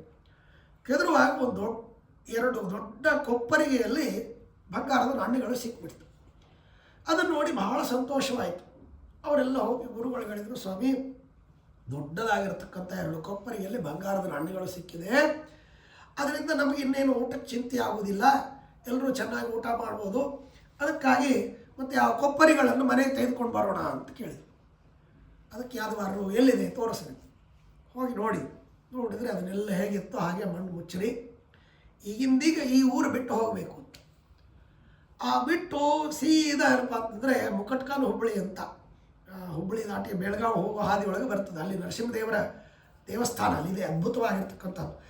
ಅಲ್ಲಿ ಯಾದವಾರರು ತಾವು ಕೂತ್ಕೊಂಡು ಅಲ್ಲಿ ಪಾಠ ಪ್ರವಚನ ಏನೂ ಇಲ್ಲ, ಅತ್ಯಂತ ಈಗಲೂ ಕೂಡ ಹಳ್ಳಿ ಊರು ಏನೂ ಇಲ್ಲ. ಅಲ್ಲಿ ಕೂತ್ಕೊಂಡು ದೇವರ ಆರಾಧನೆ ಮಾಡ್ತಾ ಶಿಷ್ಯರಿಗೆ ಪಾಠ ಹೇಳ್ತಾ ಇದ್ರಂತೆ. ಹೀಗಾಗಿ ಲಕ್ಷ್ಮೀದೇವಿ ಬಂದು ಅಂದರೂ ಕೂಡ ಅದನ್ನು ತಡ್ಕೊಳ್ಳೋದಿಲ್ಲ. ಯಾಕೆಂದರೆ ಹಣ ಬಂತು ಅಂದರೆ ನಮಗೆ ದೇವರನ್ನು ಮರೆಯೋ ಪ್ರಸಂಗ ಬರ್ತದೆ, ಉನ್ಮಾದಗಳು ಹೆಚ್ಚಾಗಿ ಬಿಡ್ತವೆ, ದುಶ್ಚಟಗಳು ಜಾಸ್ತಿ ಆಗ್ತದೆ, ದೇಹಕ್ಕೆ ಆಲಸ್ಯ ಬರ್ತದೆ. ಅದಕ್ಕಾಗಿ ಹಾಗಾಗವ ಅನ್ನೋದಕ್ಕಾಗಿ ಅದನ್ನು ಬಿಟ್ಟು ತ್ಯಾಗ ಮಾಡಿ ಅಲ್ಲಿಗೆ ಬಂದು ಸಾಯಂಕಾಲದ ಸಮಯದಲ್ಲಿ ಅಲ್ಲಿ ತಾವು ಮತ್ತೆ ಊಟ ಮಾಡಿದ್ರು. ಆಗ ಅಲ್ಲಿರುವಾಗ ಒಂದು ಅದ್ಭುತವಾದ ಚರಿತ್ರೆಯನ್ನು ಕೇಳ್ತೇವೆ. ಒಂದು ದಿವಸ ಮನೆಯಲ್ಲಿ ಅಡುಗೆ ಮಾಡಲಿಕ್ಕೆ ಏನೂ ಪದಾರ್ಥಗಳಿಲ್ಲ. ಹೆಂಡತಿ ಹೇಳಿದಂತೆ ಅದವರಿಗೆ ಹೀಗೆ ಬಹಳ ಕಷ್ಟ ಇದೆ, ಮಕ್ಕಳಿಗೂ ಕೂಡ ಊಟಕ್ಕೆ ಹಾಕ್ಲಿಕ್ಕೆ ಏನೂ ಇಲ್ಲ, ಏನು ಮಾಡಬೇಕು ಅಂತ ದುಃಖಪಟ್ಟು ಹೇಳಿದಂತೆ. ಯಾದವಾರರು ಬೇಗನೆ ಪೂಜೆ ಮುಗಿಸಿ ನೀರನ್ನೇ ನೈವೇದ್ಯ ಮಾಡಿಬಿಟ್ಟು ನೀರೂ ಕೂಡ ಮಕ್ಕಳಿಗೆ ಕುಡಿಲಿಕ್ಕೆ ಕೊಟ್ಬಿಟ್ಟು ಎಲ್ಲಿ ದೇವರ ಒಂದು ಗೀತೆಯ ಶ್ಲೋಕ ಅನನ್ಯಾಶ್ಚಿಂತಯಂತೋ ಮೇಜನ ಪರ್ಯುಪಾಸತೆ ತೇಷಾಂ ನಿತ್ಯಾಭಿಯುಕ್ತಾರಂ ಯೋಗಕ್ಷೇಮಂ ವಹಾಮ್ಯಹಂ ಅಂತ ಏನು ವಾಕ್ಯ ಇದೆ, ಆ ವಾಕ್ಯದ ಕೆಳಗಡೆ ಕೆಂಪು ಗೆರೆ ಹಾಕಿ ಹೊರಗೆ ಹೋಗಿಬಿಟ್ಟರು. ಯಾಕೆಂದರೆ ಮಕ್ಕಳಿಗೆ ಊಟಕ್ಕಿಲ್ಲ, ಪಾಪ ಊಟ ಚೆನ್ನಾಗಿ ಹೊಟ್ಟೆ ತುಂಬಿದರೆ ಜ್ಞಾನಕ್ಕಾಗಿ ಪ್ರಯತ್ನ ಮಾಡ್ತಾರೆ, ಹೊಟ್ಟೆ ತುಂಬದೇ ಇದ್ದರೆ ಮಕ್ಕಳೇನು ಜ್ಞಾನಕ್ಕೆ ಪ್ರಯತ್ನ ಮಾಡ್ತಾರೆ, ಅವ್ರಿಗೆ ಹೇಗೆ ಊಟಕ್ಕೆ ಹಾಕೋದು, ಹೇಗೆ ಜ್ಞಾನ ಹೇಳಿಕೊಡೋದು, ಬಹಳ ದುಃಖವಾಯಿತು. ಗೆರೆ ಹಾಕಿ ಹೋಗ್ಬಿಟ್ಟು ಅವರು ಆ ಕಡೆಗೆ ಹೋಗಲಿಕ್ಕೆ ಪುರುಸುತ್ತಿಲ್ಲ. ಒಬ್ಬ ವ್ಯಕ್ತಿ ಬಂದ, 2 ಬಂಡಿ ತುಂಬ ಆಹಾರಗಳನ್ನು ಧಾನ್ಯಗಳನ್ನು ತೆಗೆದುಕೊಂಡು ಬಂದು ಹಾಕ್ತಾ ಇದ್ದಾರೆ. ಆ ಹೆಂಡತಿ ಕೇಳಿದ್ರು, ಯಾರು ನೀನು ಏನು? ಅವನಿಗೆ ನಾಲಿಗೆ ಹರಿದು ಹೋಗ್ಬಿಟ್ಟಿತ್ತು. ನಾಲಿಗೆಯಲ್ಲಿ ರಕ್ತ ಸೋರ್ತಾ ಇದೆ. ಆ ರೀತಿಯಲ್ಲಿ ಅವರು ರಕ್ತ ಸೋರ್ತಾ ಬಂದ. ಏನಾಯಿತು ಸ್ವಲ್ಪ ಏನಾಯ್ತು? ಇಲ್ಲ, ಹಿಂಗೆ ಯಾದಪ್ಪನವ್ರು ಹೇಳಿದರು ಧಾನ್ಯಗಳನ್ನು ತರಲಿಕ್ಕೆ 2 ದಿವಸ ತಡ ಆಯಿತು, ಅದಕ್ಕೆ ಸಿಟ್ಟಿಗೆ ಬಂದು ಮಕ್ಕಳಿಗೆ ಊಟಕ್ಕಿಲ್ಲ ಅಂಥೇಳಿ ನನ್ನ ನಾಲ್ಗೆ ಸೀಳಿಬಿಟ್ರು ಅಂತ ಹೇಳಿಬಿಟ್ಟ. ಹಾವ್ರಿ ಆಯ್ತು, ತಾಳು ಅಂಥೇಳಿ ಅವನಿಗೆ ಅರಿಶಿನ ತರ್ತೀನಿ, ಸ್ವಲ್ಪ ಓದ್ತೀನಿ, ರಕ್ತ ನಿಲ್ತ ತಾಳು ಅಂತ ಆ ಹೆಂಡತಿ ಒಳಗೆ ಹೋಗಿ ಹೊರಗೆ ಬರೋದ್ರಾಗ ಆ ವ್ಯಕ್ತಿ ಮಾಯ. ಎಲ್ಲಿ ಹೋದಾಗ ಗೊತ್ತೀನಿ, ಎಲ್ಲ ಕಡೆಗೆ ಹುಡುಕಾಡಿಸಿ ಎಲ್ಲೂ ಸಿಗಲಿಲ್ಲ. ಆಮೇಲೆ ಕಡೆಗೆ ಹೋಗಲಿ ಯಾದವಾರನ್ನು ಕರ್ಕೊಂಬರ್ರಿ ಅಂತ ಹೇಳಿ ಕಳಿಸಿದ್ದು. ಎಷ್ಟೊತ್ತಾದರೂ ಬರಲಿಲ್ಲ. ಕೊನೆಗೆ ಆಮೇಲೆ ಸಾಯಂಕಾಲ ಸಮಯಕ್ಕೆ ಮನೆಗೆ ಬಂದಮೇಲೆ ಹೆಂಡತಿ ಕೇಳಿದಂತೆ, ನೀವು ಯಾರಿಗೆ ಹೇಳಿದ್ರಿ ಆ ವ್ಯಕ್ತಿಗೆ ಅಂಥ ಪರಿ ಶಿಕ್ಷೆ ಕೊಡೋದಾ? ಅವನಿಗೆ ನಾಲಿಗೆ ಸೀಳೋದ? ಪಾಪ ಊಟ ಮಾಡಬೇಕು ಹೇಗೆ? ಅವನು ಊಟ ಮಾಡಲಿಕ್ಕಿಲ್ಲದೆ ಇದ್ದರೆ ಹಸಿವಿಂದ ಒದ್ದಾಡ್ತಾರೆ ಅವರು. ಅದಕ್ಕಾಗಿ ಆ ರೀತಿ ನಾಲಿಗೆ ಸೀಳೋದು, ಹಾಗೆಲ್ಲ ಮಾಡಬಾರ್ದು ಅಂತ ಬೈತಾಯಿತ್ತು. ಯಾವ್ದಾರಂದ್ರು, ಯಾರು ನಾಲಿಗೆ ಸೀಳೀರಿ? ನಾನು ಯಾರಿಗೆ ಹೇಳಿನಿ ಧಾನ್ಯ ತರಲಿಕ್ಕೆ ಅಂತ ಅವ್ರಿಗೆ ಆಶ್ಚರ್ಯ, ಗೊತ್ತೇ ಆಗಲಿಲ್ಲ. ಆಮೇಲೆ ಹೆಂಡತಿ ನೋಡ್ರಿ, ಮತ್ತು ಇಷ್ಟು ಧಾನ್ಯಗಳನ್ನು ನೀವು ತರಲಿಕ್ಕೆ ಹೇಳಿದ್ರಂತೆ, ಅವ್ನು ತಡ ಮಾಡಿದಂತೆ, ಅವ್ನು ನಾಲಿಗೆ ಸೀಳಿಬಿಟ್ರಂತೆ, ಅವನು ನಾಲಿಗೆಲ್ಲ ರಕ್ತ ಸೋರ್ತಾ ಇತ್ತು. ಅರಿಶಿನ ತೊಗೊಂಡು ಬರ್ತೀನಿ ಅಂತ ಹೊರಗೆ ಬರೋದ್ರೊಳಗೆ ಇಲ್ಲ ಕಾಣಿಸ್ತಿಲ್ಲ, ಅವನು ಎಲ್ಲಿ ಹೋಗ್ಬಿಟ್ಟ ಗೊತ್ತಿಲ್ಲ ಅಂತೆಲ್ಲ ಹೇಳಿ. ಆಮೇಲೆ ಅವರಿಗೆ ವಿಚಾರ ಬಂತಂತೆ, ಓ ದೇವರು ನೀನು ಈ ಮಾತನ್ನು ಸುಳ್ಳು ಹೇಳಿದ್ದಿ ಸ್ವಾಮಿ ಅಂತ, ನನ್ನ ಮಾತನ್ನು ನನಗೆ ಸುಳ್ಳು ಮಾಡಿಸಿದ್ದಲ್ಲ ಅಂಥೇಳಿ ದೇವರೇ ನಾಲಿಗೆ ಹರಿಸಿಕೊಂಡು ಬಂದಿದ್ದಂತೆ. ದೇವರೇ ಆ ಯಾದವಾರರಿಗೆ ಆ ರೀತಿಯಲ್ಲಿ ಧಾನ್ಯಗಳನ್ನು ಕೊಟ್ಟೋದ ಅಂತನ್ನುವಂಥ ವಿಚಾರವನ್ನು ಕೇಳ್ತೀವಿ. ಹಾಗೆ ದೇವರು ವಿಚಿತ್ರವಾದ ವ್ಯಾಪಾರ. ಹಾಗಾಗಿ ದೇವರು ಅವರಿಗೆ ಸಂಪತ್ತು ಕೊಟ್ಟರೆ ಅದನ್ನು ತೆಗೆದುಕೊಳ್ಳೋದಿಲ್ಲ, ಕೃಷ್ಣಾರ್ಪಣ ವಸ್ತು ಅಂತ ಕೊಟ್ಟು ಬಿಡ್ತಾರೆ. ಹಾಗಾಗಿ ಪುರಂದರದಾಸರ ಚರಿತ್ರೆಯಲ್ಲಿ ಕೇಳ್ತೇವೆ, ಪುರಂದರದಾಸರು ಭಿಕ್ಷೆಗೆ ಹೋಗಿದ್ರಂತೆ. ಭಿಕ್ಷೆಗೆ ಹೋದರೆ ಕೃಷ್ಣದೇವರಾಯನ ಮನೆಗೆ ಹೋದರು. ಕೃಷ್ಣದೇವರಾಯ ದಾಸರು ಬಂದಿದ್ದಾರೆ ಅಂತ ಹೇಳಿ ಹೆಂಡತಿಗೆ ಹೇಳಿದ. ವಜ್ರ ಮುತ್ತು ವೈಡೂರಿಗಳು ಎಲ್ಲವನ್ನು ಭಿಕ್ಷೆಗೆ ಆ ಜೋಳಿಗೆಯಲ್ಲಿ ಹಾಕಿದರೆ ಮನೆಗೆ ಬಂದರು. ಮನೆಗೆ ಬಂದಮೇಲೆ ಹೆಂಡತಿ ಕೊಟ್ಟರು ಅಡುಗೆ ಮಾಡು ಅಂತ. ಅವಳು ಅಡುಗೆ ಮಾಡೋದು ಕೊಟ್ಟರೆ ಎಲ್ಲ ತೆಗಿತಾಳೆ. ಏನು ರೀ, ಎಲ್ಲ ಕಲ್ಲುಗಳನ್ನೇ ತಂದಿದ್ದಾರಲ್ಲ, ಬರೀ ಇದು ಇವತ್ತು ಅಕ್ಕಿನೇ ಇಲ್ಲ, ಏನೂ ಇಲ್ಲ. ಹೌದಾ, ಸರಿ ಬಿಡು, ಆಯಿತು, ಏನದು ಅದನ್ನೇ ಅಂತ ನೀರಿಟ್ಟು ನೀರು ನೈವೇದ್ಯ ಮಾಡಿ ನೀರು ಪಾಲನೆ ಮಾಡಿ ಕೂತ್ಕೊಂಡಿದ್ರು. ಆ ಕಡೆ ಕೃಷ್ಣದೇವರಾಯ ವ್ಯಾಸರಾಜರಿಗೆ ಹೇಳಿದಂತೆ, ಇವತ್ತು ಪುರಂದರದಾಸರ ಮನೆಯಲ್ಲಿ ವೈಭವಪೇತವಾದ ಊಟ ಆಗಿರ್ತದೆ ಅಂತ. ಆ ರೀತಿ ಹೇಳಿದಾಗ, ಹೌದಾ, ಸರಿ ನೋಡೋಣ, ಹೋಗೋಣ ನಡ್ರಿ ಅಂತ ಕರ್ಕೊಂಡು ಹೋದರೆ ದಾಸರು ಪಾಪ ಕೂತಿದ್ರಂತೆ, ಭಜನೆ ಮಾಡ್ತಾ ಕೂತಿದ್ರು. ಸರಸ್ವತಿಗೆ ಕೂತಿದ್ರು, ಸಪ್ಪೆ ಮುಖ ಹಾಕ್ಕೊಂಡು ಕೂತಿದ್ರು. ನೋಡಿದ್ರು, ಯಾಕೆ ಏನು ಊಟ ಆಗಿಲ್ವಾ, ಯಾಕೆ ಸಪ್ಪು ಕೂತಿದ್ದೀರಿ? ಇಲ್ಲ ಸ್ವಾಮಿ, ಮತ್ತೇನಪ್ಪ ಅಂದರೆ ನಮ್ಮ ಮನೆಯವರು ಭಿಕ್ಷೆಗೆ ಹೋದಾಗ ಯಾರು ಇವತ್ತು ಬರೀ ಕಲ್ಲುಗಳನ್ನು ಹಾಕಿಬಿಟ್ಟಿದ್ರು, ಹಾಗಾಗಿ ಅಕ್ಕಿನೇ ಇಲ್ಲ ಊಟಕ್ಕೆ, ಹಾಗಾಗಿ ಇವತ್ತು ಬರೀ ನೀರು ಕೂತಿದ್ದೀವಿ ಅಂತ ಸರಸ್ವತಿ ಬಾಯಿ ಹೇಳಿದಂತೆ. ಗಾಬರಿ ಆಯ್ತಂತೆ ಕೃಷ್ಣದೇವರಾಯನಿಗೆ. ನಮ್ಮ ಮುತ್ತು ವಜ್ರ ವೈಡೂರಿಗಳೆಲ್ಲ ಹಾಕಿದ್ದೆ, ಇವಳೇನು ಹೀಗೆ ಹೇಳ್ತಾ ಇದ್ದಾಳೆ. ಆಗ ವ್ಯಾಸರಾಜರು ಮತ್ತು ಅವು ಕಲ್ಲುಗಳಲ್ಲಿ ಇಲ್ಲೇ ಹಾಕಿದ್ದಿ, ಹಿಂದೆ ತಿಪ್ಪಿ ಇತ್ತು ಅಲ್ಲಿ ಹಾಕಿ ಬಂದ್ಬಿಟ್ಟಿನಿ ಅಂತ ಹೇಳಿದಂತೆ. ಆಗ ಕೃಷ್ಣದೇವರಾಯನಿಗೆ ಅರ್ಥವಾಯಿತು, ನಾನು ಕೊಟ್ಟಿರ್ತಕ್ಕಂಥದ್ದು ಮುತ್ತು ರತ್ನ ವಜ್ರ ವೈಡೂರಿ ಇವ್ರಿಗೆ ಏನು ಪ್ರಯೋಜನ ಇಲ್ಲ. ಏಕೆಂದರೆ ಬ್ರಾಹ್ಮಣರಿಗೆ ಒಂದು ವಿಶಿಷ್ಟವಾಗಿರ್ತಕ್ಕಂಥ ಗುಣ ಇರಬೇಕು ಅಂತ ಶಾಸ್ತ್ರ ಹೇಳುತ್ತೆ. ಆವತ್ತಿನ ಊಟಕ್ಕೆ ಎಷ್ಟು ಬೇಕೋ ಅಷ್ಟೇ ಭಿಕ್ಷೆ ಬೇಡ್ಕೋಬೇಕು, ಮರುದಿವಸಕ್ಕೆ ಅಂತ ಚಿಂತೆ ಮಾಡಬಾರ್ದು ಅಂತ ಹೇಳುತ್ತೆ ಶಾಸ್ತ್ರ. ಭಾಳ ಅದ್ಭುತವಾಗಿರ್ತಕ್ಕಂಥದ್ದು. ಹಾಗಾಗಿ ದಾಸರಾಯರು ಆವತ್ತಿಗೆ ಎಷ್ಟು ಬೇಕೋ ಅಷ್ಟೇ ಮುಗ್ದೋಯ್ತು. ಹಾಗಾಗಿ ಇವತ್ತಿಲ್ಲ ಮುಗ್ದೋಯ್ತು, ಅಷ್ಟೇ ನೀರು ಕುಡಿದು ಬದುಕು. ಹೀಗೆ ಯಾಕೆಂದರೆ ಯಾದವಾರ್ಯರು ಕೂಡ ಬಂಗಾರದ ವ್ಯಾಪಾರಗಳನ್ನು ಮಾಡಿ ಬದುಕುವಂಥವ್ರು. ಆ ವ್ಯಾಪಾರವನ್ನು ಬಿಟ್ಟು ಅದು ಬೇಡ ಅಂತ ಬಂದವ್ರಿಗೆ ಮತ್ತೆ ಅದೇ ಬಂಗಾರ ಸಿಕ್ಕರೆ ಅದನ್ನು ಯಾಕೆ ಅವರು ಅಪೇಕ್ಷೆ ಪಡ್ತಾರೆ. ಪುರಂದರದಾಸರು ಕೂಡ ಅದರ ವ್ಯಾಪಾರಗಳನ್ನು ಮಾಡಿ ಬದುಕ್ತಕ್ಕಂಥವ್ರು, ಅದನ್ನು ಬಿಟ್ಟೇ ಬಂದಿದ್ದಾರೆ. ಮತ್ತೆ ಅದನ್ನು ವ್ಯಾಪಾರ ಮಾಡಿ ಹಣದಿಂದ ಧಾನ್ಯ ತಂದುಕೊಡು, ಈ ಥರ ಬೇಕೇ ಇಲ್ಲ. ಡೈರೆಕ್ಟಾಗಿ ಆ ಧಾನ್ಯ ಕೊಟ್ಟರೆ ಅಡುಗೆ ಮಾಡೋದು, ಊಟ ಮಾಡೋದು, ಇಲ್ಲ ಅದು ಕಿಮ್ಮತ್ತೇ ಇಲ್ಲ. ಹೀಗೆ ಜ್ಞಾನಿಗಳಿಗೆ ಲಕ್ಷ್ಮೀದೇವಿಯ ಬಗ್ಗೆ ಬೆಲೆ ಇಲ್ಲ. ಹಾಗಾಗಿ ಅವರೇನು ಮಾಡ್ತಾರೆ, ಅಂಥದ್ದೇನಾದರೂ ಬಂದರೆ ಕೃಷ್ಣಾರ್ಪಣ ವಸ್ತು ಬ್ರಾಹ್ಮಣರಿಗೆ ಕೊಟ್ಟು ಕೃಷ್ಣಾರ್ಪಣ ವಸ್ತು ಅಂತ ತಮ್ಮ ಹತ್ರ ಇಟ್ಕೊಳ್ಳೋದು. ಹಾಗೆ ದೇವರು ಏನಾದರೂ ತನ್ನ ಮಠದ ಏನೋ ನನ್ನ ಭಕ್ತರಿದ್ದಾರೆ ಅವ್ರ ಮನೆಗೆ ಹೋಗು ಅಂದರೆ ಅವರೂ ಇಟ್ಕೊಳ್ಳೋದಿಲ್ಲ ಇವಳನ್ನು. ಹಾಗಾಗಿ ಇವಳ ಹತ್ರೇ ಬರಬೇಕು. ಮತ್ತು ಕೃಷ್ಣಾರ್ಪಣ ವಸ್ತು ಅಂದರೆ ಏನು, ಕೃಷ್ಣನಿಗೆ ತಾನೇ ಕೊಡಬೇಕು. ಹಾಗಾಗಿ ಕೃಷ್ಣ ಹತ್ರ ತಿರುಗಿ ಬರ್ತಾಳೆ. ಹಾಗಾಗಿ ಇವಳನ್ನು ಬಿಟ್ಟು ಪರಮಾತ್ಮ ಒಂದು ದಿವಸವೂ ಇರೋದಿಲ್ಲ, ಚಿಂತೆ ಮಾಡಬೇಡ್ರಿ, ನಿಮ್ಮ ಮಗಳನ್ನು ಚೆನ್ನಾಗಿ ನೋಡ್ಕೊಳ್ತಾಳೆ ಅಂತ ಅವರೆಲ್ಲ ಆಶ್ವಾಸನೆ ಕೊಟ್ಟರಂತೆ. ಹೀಗೆ ಹಾಗಾಗಿ ನೈವಾನ್ಯಾಂ ವರಯೇತ್ ಕನ್ಯಾಂ ಪೂರ್ಣೋಯಂ ಪುರುಷಾಗ್ರಣೀ ವೃತೋಪ್ಯನ್ಯಾಂಗನಾದೇ ರಮಯೇತ್ ಪ್ರೇಯಸಿ ವಿವಾ. ಆಮೇಲೆ ಕನ್ಯಾ ಪಾರ್ಟಿಯವರು ಹೇಳಿರುತ್ತೆ ನೋಡ್ರಿ, ನಮ್ಮ ಕನ್ನಿಕೆಯನ್ನು ಮದುವೆ ಮಾಡಿಕೊಟ್ಟ ಮೇಲೆ ಬೇರೆಯವ್ರನ್ನ ಮದುವೆ ಆಗಬಾರ್ದು. ಅಕಸ್ಮಾತ್ ಬೇರೆಯವ್ರನ್ನ ಮದುವೆ ಆದರೂ ಕೂಡ ಅವರ ದೇಹದಲ್ಲಿ ಇರತಕ್ಕಂಥ ಇವಳನ್ನೇ ಅವನು ಭೋಗ ಮಾಡಬೇಕು ಹೊರತು ಬೇರೆಯವ್ರನ್ನ ಭೋಗ ಮಾಡಬಾರ್ದು. ಹೌದು ಅಂತ, ಯಾಕೆಂದರೆ ಲಕ್ಷ್ಮೀ ದೇವಿಯ ಆ ಆವೇಶ ಅಂಶ ಇದ್ದರೆ ಮಾತ್ರ ಪರಮಾತ್ಮನ ಅಂಗಸಂಗವಾಗತ್ತೆ, ಇದ್ರಿಲ್ಲ. ಹಾಗಾಗಿ 16,101 ಜನರನ್ನು ಪರಮಾತ್ಮ ಮದುವೆ ಆದರೆ ಅವರೆಲ್ಲರಲ್ಲಿ ಲಕ್ಷ್ಮೀ ಸನ್ನಿಧಾನ ಇತ್ತು ಅಂತನ್ನುವಂಥ ಮಾತನ್ನು ಶ್ರೀಮದಾಚಾರ್ಯ ತಿಳಿಸಿಕೊಡ್ತಾರೆ. ಹೀಗೆ ಹಾಗಾಗಿ ಸದಾ ಪರೋಕ್ಷೀಕೃತ ಸರ್ವ ವಿಶ್ವ ಕಥಂ ಸ್ಮರೇದ್ವಸ್ಮರಣೀಯಶೀಲ ತಥಾಪಿ ಯುಷ್ಮಾಸ ಕೃಪಾಂ ಸಕುರ್ಯಾತ್ ಸ್ಮೃತಿ ಫಲಂ ಸ್ವಾಂಗ್ರಿಯುಗಾಶ್ರಯೇಷು. ಆಮೇಲೆ ನೀವೆಲ್ಲ ಬಂಧು ಬಳಗದವರನ್ನು ಯಾವಾಗಲೂ ಸ್ಮರಣೆ ಮಾಡಬೇಕು ಅಂತಂದ್ರಲ್ಲ, ಕನ್ಯಾ ಪಾರ್ಟಿಯವರ ವ್ಯಕ್ತಿಗಳನ್ನು ಸ್ಮರಣೆ ಮಾಡ್ತಾ ಇರಬೇಕು ಅಂತ. ನಮ್ಮ ದೇವರಿಗೆ ಒಂದು ವಿಚಿತ್ರವಾದ ಸ್ವಭಾವ ಇದೆ. ನಮ್ಮ ಕೃಷ್ಣನಿಗೆ ಏನು ಅಂದರೆ ಎಂದೆಂದಿಗೂ ಮರೆಯುವ ಸ್ವಭಾವವೇ ಇಲ್ಲ ಅವನಿಗೆ. ಯಾಕೆಂದ್ರೆ ದೇವರಿಗೆ ಸ್ಮೃತಿಯೇ ಇಲ್ಲರಿ. ಸ್ಮರಣೆ ಮಾಡಬೇಕು ಅಂದರೆ ಸ್ಮರಣೆ ಯಾವಾಗ ಮಾಡಬೇಕು? ಮರ್ತರೆ ತಾನೇ ಸ್ಮರಣೆ. ಮರೆಯುವ ಪ್ರಸಂಗವೇ ಇಲ್ಲ. ಯಾಕೆಂದರೆ ಎಲ್ಲವೂ ಸದಾ ಕಾಲದಲ್ಲಿ ಅಪರೋಕ್ಷೀಕೃತ ಸರ್ವ ವಿಶ್ವ, ಎಲ್ಲವೂ ಪ್ರತ್ಯಕ್ಷವಾಗಿ ಅನುಭವಿಸ್ತಾನೆ ಪರಮಾತ್ಮ. ಎಷ್ಟು ವಿಚಿತ್ರ! ಕೋಟಿ ಜನ್ಮಗಳ ಹಿಂದೆ ಅಲ್ಲ, ನಿನ್ನೆ ಮಾಡಿದ ಪದಾರ್ಥವನ್ನು ನಾವು ದೇವರಿಗೆ ನೈವೇದ್ಯ ಮಾಡಿದ್ದೀವಿ ಅಂತ ಇಟ್ಕೊಳ್ಳ್ರಿ.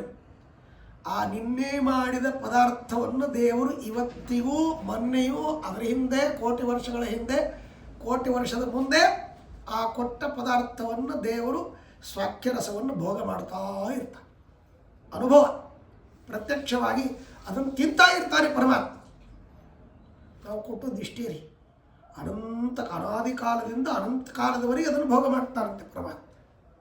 ಇದು ಹೇಗೆ ಸಾಧ್ಯ ಅಂತಂದರೆ ಆಯಾ ಪದಾರ್ಥಗಳಲ್ಲಿ ಪರಮಾತ್ಮ ತನ್ನ ರೂಪಗಳನ್ನು ಇಟ್ಟಿದ್ದಾನೆ. ಆ ರೂಪದಿಂದ ಪರಮಾತ್ಮ ಇದ್ದಾನೆ. ಹೀಗಾಗಿ ಉದಾಹರಣೆಗೆ ಸುಮ್ಮನೆ ಅನ್ನ ಅಂದರೆ ಕೇಶವ ಅಂತಂತೀವಿ, ಪರಮಾನ್ನ ಅಂದರೆ ನಾರಾಯಣ, ಹೀಗೆಲ್ಲ ತುಪ್ಪ ಅಂದರೆ ಗೋವಿಂದ, ಹೀಗೆಲ್ಲ ಹೇಳ್ತೀವಲ್ಲ. ಹಾಗೆ ಆ ರೀತಿಯಲ್ಲಿ ಆಯಾ ರೂಪಗಳು ಅಲ್ಲಲ್ಲಿ ಇವೆ. ಆ ದೇವರ ರೂಪಗಳು ಇರತಕ್ಕಂತಹ ಏನು ಪದಾರ್ಥಗಳಿವೆ ಅಲ್ಲ, ಜಡ ಪದಾರ್ಥಗಳನ್ನು ಪರಮಾತ್ಮ ಭೋಗ ಮಾಡ್ತಾರೆ. ಆದರೆ ಅದರಲ್ಲಿಯೂ ಕೂಡ ಸ್ವಾಖ್ಯರಸವನ್ನು ಭೋಗ ಮಾಡ್ತಾರೆ. ತನ್ನದೇ ಆದ ರಸ, ಸಿಹಿಯಲ್ಲಿ ಒಂದು ರೂಪ, ಖಾರದಲ್ಲಿ ಒಂದು ರೂಪ, ಹುಳಿಯಲ್ಲಿ ಒಂದು ರೂಪ, ಉಪ್ಪಿನಲ್ಲಿ ಒಂದು ರೂಪ, ಎಣ್ಣೆಯಲ್ಲಿ, ತುಪ್ಪದಲ್ಲಿ, ಹೀಗೆ ಒಂದೊಂದು ರೂಪಗಳನ್ನು ಇಟ್ಟಿದ್ದಾರೆ. ಆ ಎಲ್ಲ ರೂಪಗಳು ಅನಾದಿ ನಿತ್ಯ. ಅದುಮೇಲೆ ಈ ತುಪ್ಪ ಇದು ನಾಶವಾಗಬಹುದು, ಆದರೆ ತುಪ್ಪದ ರೂಪ ಏನಿದೆ ಪರಮಾತ್ಮನಿಗೆ ಅದು ಅನಾದಿ ನಿತ್ಯವಾಗಿರತಕ್ಕಂಥದ್ದು. ಅಂದಮೇಲೆ ಆ ರೂಪದಲ್ಲಿ ಇರುವಂಥ ಪರಮಾತ್ಮ ತನ್ನ ಭೋಗವನ್ನು ತಾನೇ ಮಾಡಿಕೊಳ್ತಾನೆ. ಹಾಗಾಗಿ ಅದು ಅನಾದಿ ನಿತ್ಯ ಅಂದಮೇಲೆ ಅನಾದಿ ಕಾಲದಿಂದ ಅನಂತ ಕಾಲದವರೆಗೆ ಅದನ್ನು ಭೋಗ ಮಾಡ್ತಾ ಇರ್ತಾನೆ. ನಾವು ಕೊಟ್ಟದ್ದು ಇವತ್ತು ಅಷ್ಟೇ. ಅದು ಹೇಗೆ ಅಂದರೆ ಕತ್ತಲಲ್ಲಿ ಬೆಳಕು ಹಾಕ್ತೀವಿ, ಬ್ಯಾಟ್ರಿ ಟಾರ್ಚ್ ಹಾಕ್ತೇವೆ, ಬೆಳಕು ಬರುತ್ತೆ. ಯಾವ ಪದಾರ್ಥದ ಮೇಲೆ ಬೆಳಕು ಬರ್ತದೋ ಆ ಪದಾರ್ಥ ನಮ್ಮ ಕಣ್ಣಿಗೆ ಕಾಣಿಸುತ್ತೆ. ಮತ್ತು ಮುಂದೆ ಕಡೆಗೆ ಹೋದ್ರೆ ಮುಂದಿನ ಈ ಪದಾರ್ಥ ಕಾಣಿಸೋದಿಲ್ಲ. ಹಾಗೆ ಇದ್ದಂತೆ ಯಾವಾಗ ನಾವು ದೇವರಿಗೆ ಸಮರ್ಪಣೆ ಮಾಡ್ತೇವೋ ಆ ಕಾಲದಲ್ಲಿ ಮಾತ್ರ ನಾವು ಸಮರ್ಪಣೆ ಮಾಡಿದ್ದಕ್ಕಾಗಿ ನಮಗೆ ಪುಣ್ಯ. ಆದರೆ ಆ ಪದಾರ್ಥ ಮಾತ್ರ ಅನಾದಿ ಕಾಲದಿಂದ ಅನಂತ ಕಾಲದವರೆಗೆ ಆ ರೂಪದಲ್ಲಿ ಪರಮಾತ್ಮ ಇದ್ದಾನೆ. ಪದಾರ್ಥ ನಾಶವಾಗಬಹುದೇ ಹೊರತು ಪದಾರ್ಥದ ರೂಪದಲ್ಲಿ ಇರತಕ್ಕಂಥ ಪರಮಾತ್ಮನಿಗೆ ನಾಶ ಇಲ್ಲ. ಹಾಗಾಗಿ ಅನಂತ ಕಾಲದವರೆಗೆ ಅನಾದಿ ಕಾಲದಿಂದ ಅದನ್ನು ಭೋಗ ಮಾಡ್ತಾ ಇರ್ತಾನೆ. ಹೀಗಾಗಿ ಎಲ್ಲ ಪದಾರ್ಥಗಳು ಪ್ರತ್ಯಕ್ಷ ಅವನಿಗೆ. ಹಾಗಾಗಿ ಅವನಿಗೆ ಸ್ಮರಣೆ ಮಾಡುವ ಪ್ರಸಂಗವೇ ಇಲ್ಲ. ಹೀಗಾಗಿ ಪರಮಾತ್ಮ ನಿಮ್ಮನ್ನೆಲ್ಲವನ್ನು ಯಾವಾಗಲೂ ನಿಮ್ಮನ್ನು ನೋಡ್ತಾ ಇರ್ತಾನೆ. ಸ್ಮರಣೆ ಮಾಡೋದೆಲ್ಲಿ ಬಂತು ಅಂತ. ಹಾಗಾಗಿ ಸ್ಮರಣೆ ಮಾಡುವ ಪ್ರಸಂಗವೇ ಇಲ್ಲ. ನೀವೇನಾದರೂ ದೇವರನ್ನು ಸ್ಮರಣೆ ಮಾಡಿದರೆ ಮಾತ್ರ ನಿಮಗೆ ತನ್ನ ಪಾದ ಕಮಲ ಅಂತನ್ನುವಂಥ ಸ್ಥಾನವನ್ನು ನಿಮಗೆ ಕೊಡ್ತಾನೆ, ಮುಕ್ತಿ ಪಥವನ್ನು ಕೊಡ್ತಾನೆ ಪರಮಾತ್ಮ. ಹಾಗಾಗಿ ನೀವು ಸ್ಮರಣೆ ಮಾಡಬೇಕೇ ಹೊರತು ದೇವರ ಸ್ಮರಣೆ ಮಾಡೋದಲ್ಲ. ಉಪನಿಷತ್ತು ಹೇಳುತ್ತದೆ, ಓಂ ಕ್ರತೋ ಸ್ಮರ ಕೃತಗಂ ಸ್ಮರ. ದೇವರಿಗೆ ಪ್ರಾರ್ಥನೆ ಮಾಡಬೇಕಂತ. ಹೇ ಕ್ರತೋ, ಎಲ್ಲ ಪದಾರ್ಥಗಳಲ್ಲಿದ್ದು ಎಲ್ಲ ಪದಾರ್ಥಗಳಿಗೆ ನಿಯಾಮಕನಾಗಿ ಅಲ್ಲಲ್ಲಿ ಇರತಕ್ಕಂತಹ ರಸವನ್ನು ಭೋಗ ಮಾಡ್ತಕ್ಕಂತಹ ಪರಮಾತ್ಮನಿಗೆ ಕ್ರತು ಅಂತ ಹೆಸರು. ಎಲ್ಲ ಯಜ್ಞಾಭಿಮಾನಿ, ಯಜ್ಞ ನಿಯಾಮಕ.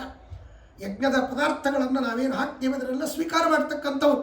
ಅದಕ್ಕಾಗಿ ಅವನಿಗೆ ಹೇ ಕ್ರತೋ ಸ್ಮರ, ಕೃತಜ್ಞ ಸ್ಮರ, ನಾನು ಏನು ನಿನ್ನ ಸೇವೆಯನ್ನು ಮಾಡಿದ್ದೀನಿ ಅದನ್ನು ನೀನು ಸ್ಮರಣೆ ಮಾಡು ಅಂತ ದೇವರಿಗೆ ಪ್ರಾರ್ಥನೆ ಮಾಡಬೇಕಂತ.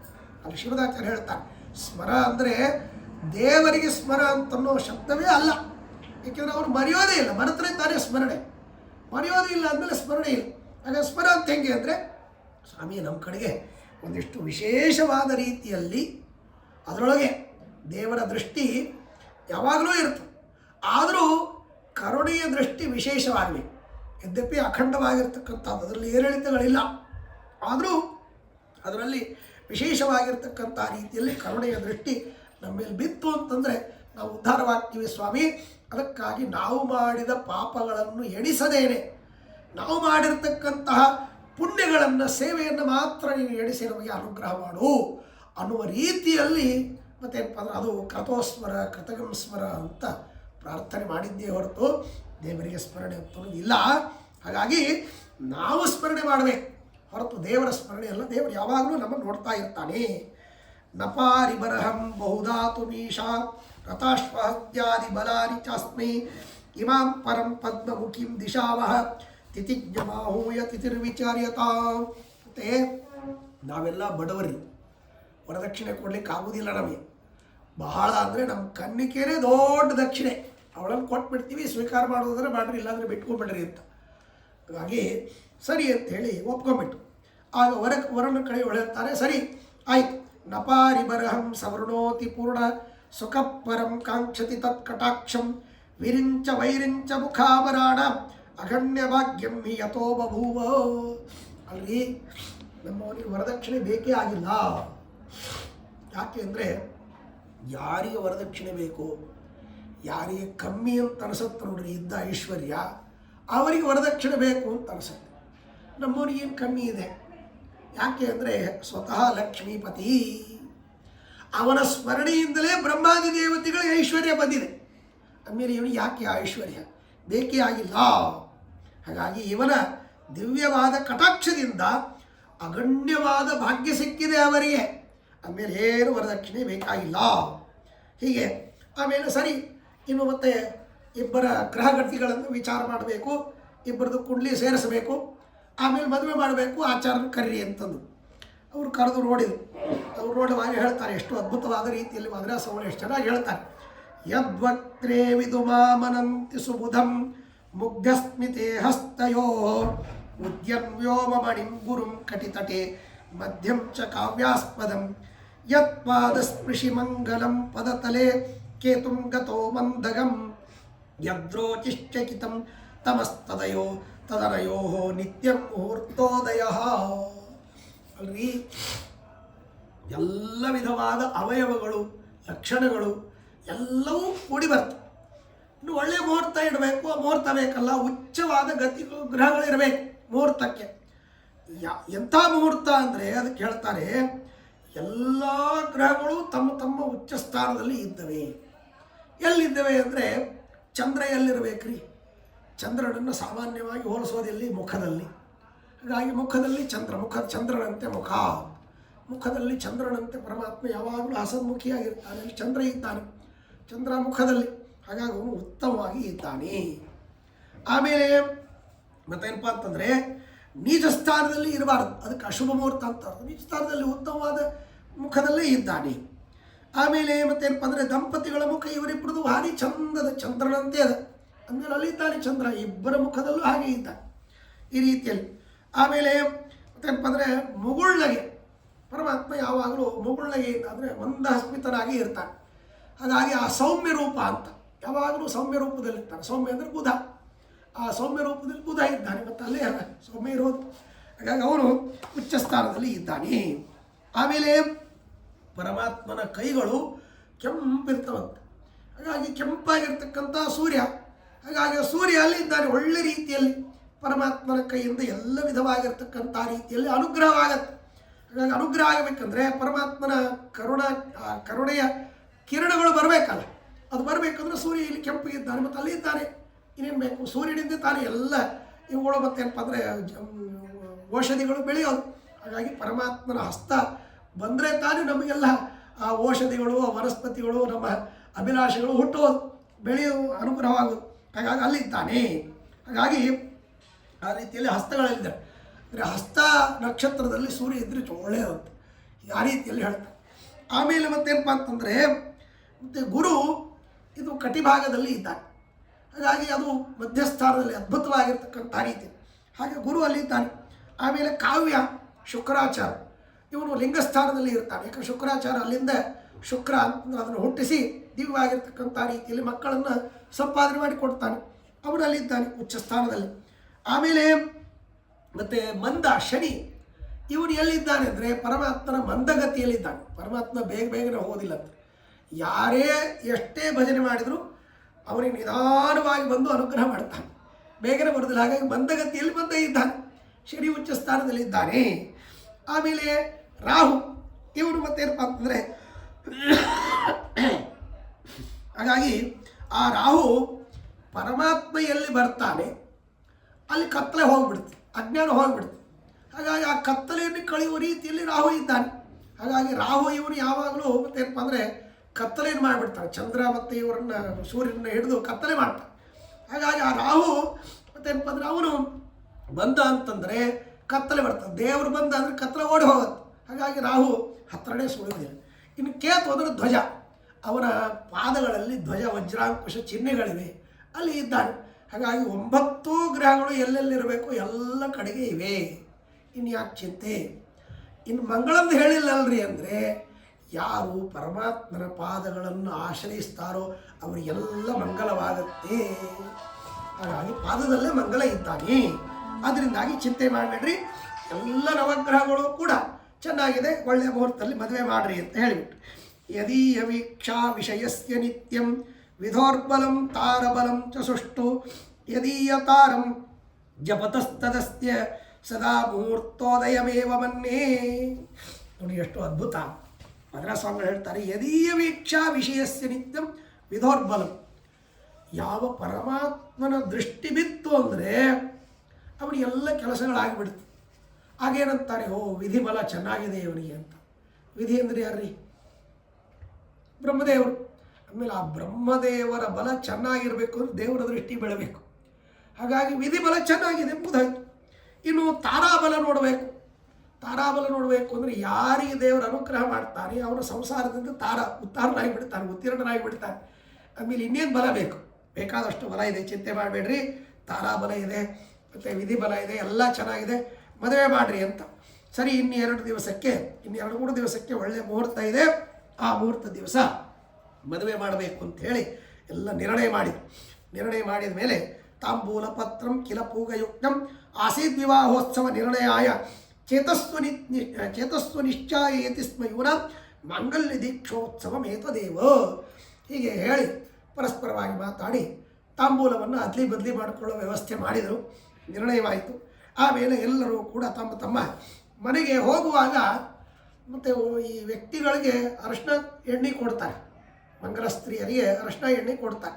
ಅಂದರೆ ನೀವು ಮದುವೆಗೆ ಬರುವಾಗ ಒಳ್ಳೆಯ ರೀತಿಯಿಂದ ಮಂಗಲ ಸ್ನಾನವನ್ನು ಮಾಡಿಕೊಂಡು ಬನ್ನಿರಿ ಅಂತ ಎಣ್ಣೆ ಅರಶಿನ ಕೊಡ್ತಾರೆ. ಇದು ಕೊಡೋದು. ಹಾಗಾಗಿ ಅದು ಹೇಗಿತ್ತು ಅಂದರೆ ಅದ್ಭುತವಾಗಿರ್ತಕ್ಕಂಥ ಗೃಹೇ ತೈಲಯುತಾಂ ಹರಿದ್ರಾಂ.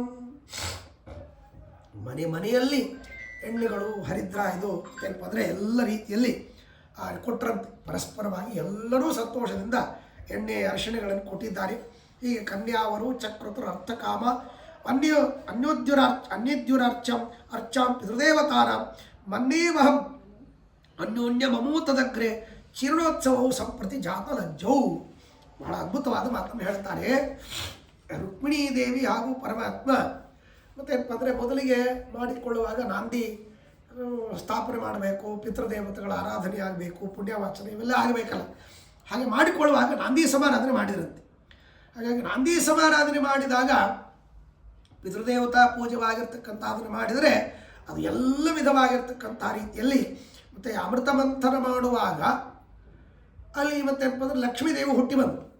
ಆ ವಿವಾಹವಾದಾಗ ಲಕ್ಷ್ಮೀದೇವಿ ಹುಟ್ಟಿ ಬಂದಾಗ ಅಲ್ಲಿ ಮತ್ತೇನಪ್ಪ ಅಂದರೆ ಮತ್ತೆ ಪುನಃ ಮದುವೆ ಮಾಡ್ತಾ ಇದ್ದಾರೆ.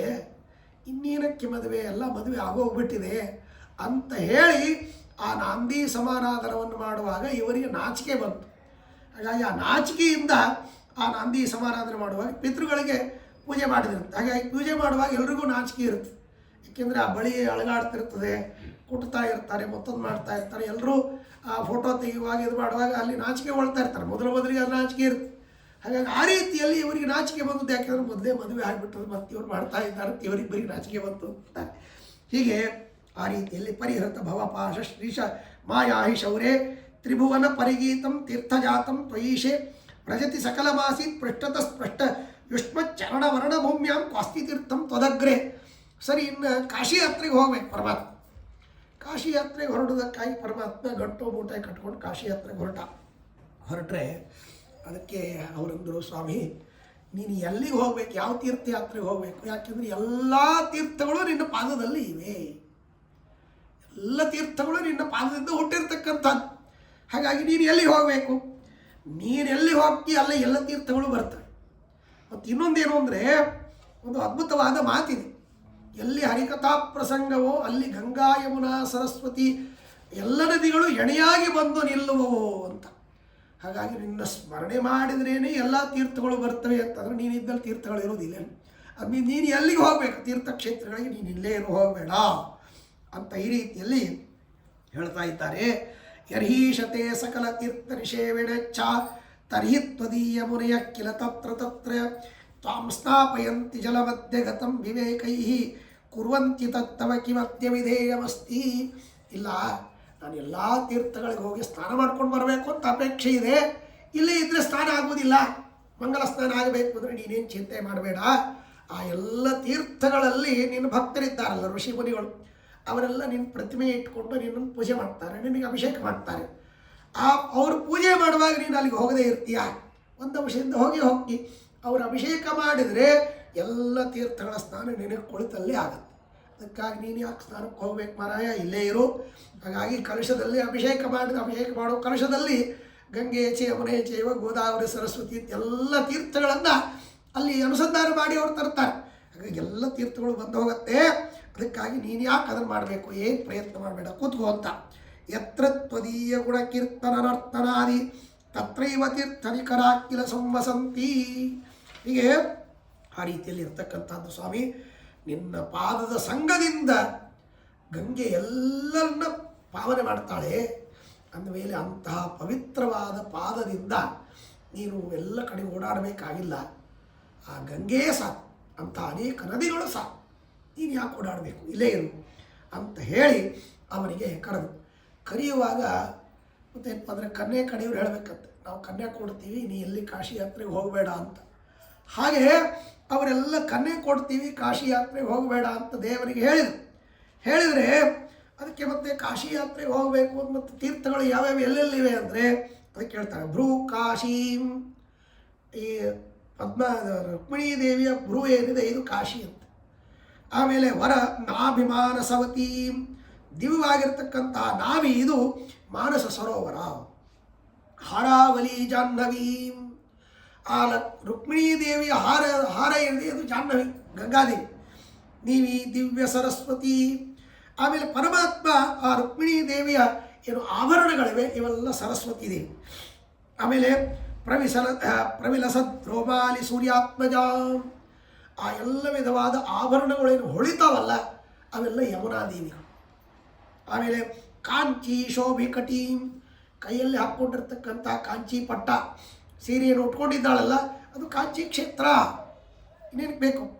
ಆಮೇಲೆ ಕುಚೋಚ್ಚ ಬದರೀಂ, ದಿವ್ಯವಾಗಿರ್ತಕ್ಕಂಥ ಉಚ್ಚವಾದ ಕುಚಗಳೇನಿವೆ ಅದೇ ಬದರಿ ಕ್ಷೇತ್ರ.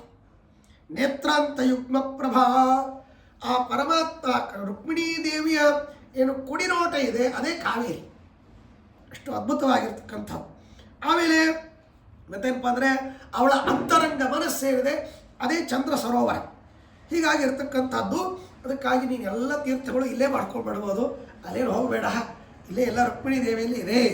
ಕ್ಷೇತ್ರೇ ತ್ವಮಸ್ಮಿನ್ ಪರಿಗೃಹ್ಯ ವೈಷ್ಣ್ಯ ಪಾಣಿಂ ಜಗತ್ಯ ಪ್ರತಿಮಂ ತದೇತತೆ ತೀರ್ಥಂ ವಿದೇಹೀಶನ ಕೃಷ್ಣ ಯಾತ್ರಾ ವ್ಯಾಪ್ತಸ್ಯ ತೇ ಸಂಪ್ರತಿನಂದಯಾಮಃ. ಅದಕ್ಕಾಗಿ ನಮ್ಮ ಕನ್ಯೆಯಲ್ಲಿ ಎಲ್ಲ ತೀರ್ಥಗಳಿವೆ ಸ್ವಾಮಿ, ನೀ ಕನ್ಯೆಯನ್ನು ಸ್ವೀಕಾರ ಮಾಡು, ನೀ ಯಾವ ಕಾಶಿ ಯಾತ್ರೆಗೆ ಹೋಗಬೇಡ ಅಂತ ಹೇಳಿದಾಗ ಪರಮಾತ್ಮ ತಾನು ಆಯಿತು ಅಂಥೇಳಿ ಆ ಕಾಶಿಯಾತ್ರೆಯನ್ನು ನಿಲ್ಲಿಸಿ ಮದುವೆಗೆ ತಾವು ಸಿದ್ಧರಾಗಿದ್ದಾರೆ ಅಂತನ್ನುವಂಥ ಮಾತನ್ನು ಹೇಳ್ತಾರೆ. ಹೀಗೆ ಅವರಿಬ್ಬರೂ ಕೂಡ ಆ ಮದುವೆಗೆ ಸಿದ್ಧರಾಗಿರ್ತಕ್ಕಂಥ ವಿಷಯವನ್ನು ಹೇಳ್ತಾ ಇಲ್ಲಿಗೆ 15ನೇ ಸರ್ಗದ ಮುಕ್ತಾಯವನ್ನು ಮಾಡ್ತಾರೆ. ಶ್ರೀಕೃಷ್ಣ ವಸ್ತು. ನಾಹಂ ಕರ್ತ ಹೈಕರ್ತ ತತ್ಪೂಜಾ ಕರ್ಮಚಾಖಿಲ ತಥಾಪಿ ಮತ್ಕೃತ ಪೂಜಾ ತತ್ಪ್ರಸಾದೇನ ನನ್ಯಥಾ ತದ್ಭಕ್ತಿಸ್ತತ್ಪರಂ ಮಹ್ಯಂ ತತ್ಪ್ರಸಾದ ಪುನಃ ಪುನಃ ಕರ್ಮನ್ಯಾಸೋ ಹರಾವೇಂ ವಿಷ್ಣೋಸ್ತೃಪ್ತಿಕರ ಸದಾ ಇದಂ ಜ್ಞಾನಂ ಹರೇ ಪೂಜಾ ಹರೇರೇವೋದಿತಂ ಸದಾ ಹರಿಯಧೀನಂ ಚ ಸರ್ವತ್ರ ಇತ್ಯೇವಂ ನ್ಯಾಸೋ ಹರವಸ್ಮೃತ ವಿಜ್ಞಾನಂ ಯದಿದಂ ಪ್ರಾಪ್ತಂ ಯದಿದಂ ಜ್ಞಾನಮುರ್ಜಿತಂ ಜನ್ಮಾತ್ತರೇತ್ಯೇದೇವ ಸಮೀಕ್ಷಃ ಪ್ರೀತೋऽसि ಮಾಪತೆ ವ್ಯಾಸ ಯದಿಕೇನಾಪಿ ಕರ್ಮಣ ಕುರು ಮಾಂ ಮಧ್ವಶಾಸ್ತ್ರಸ್ಯ ಸದಾ ವೃತ್ತಿರತಂ ಹರೇ. ಶ್ರೀಕೃಷ್ಣಾರ್ಪಣಮಸ್ತು.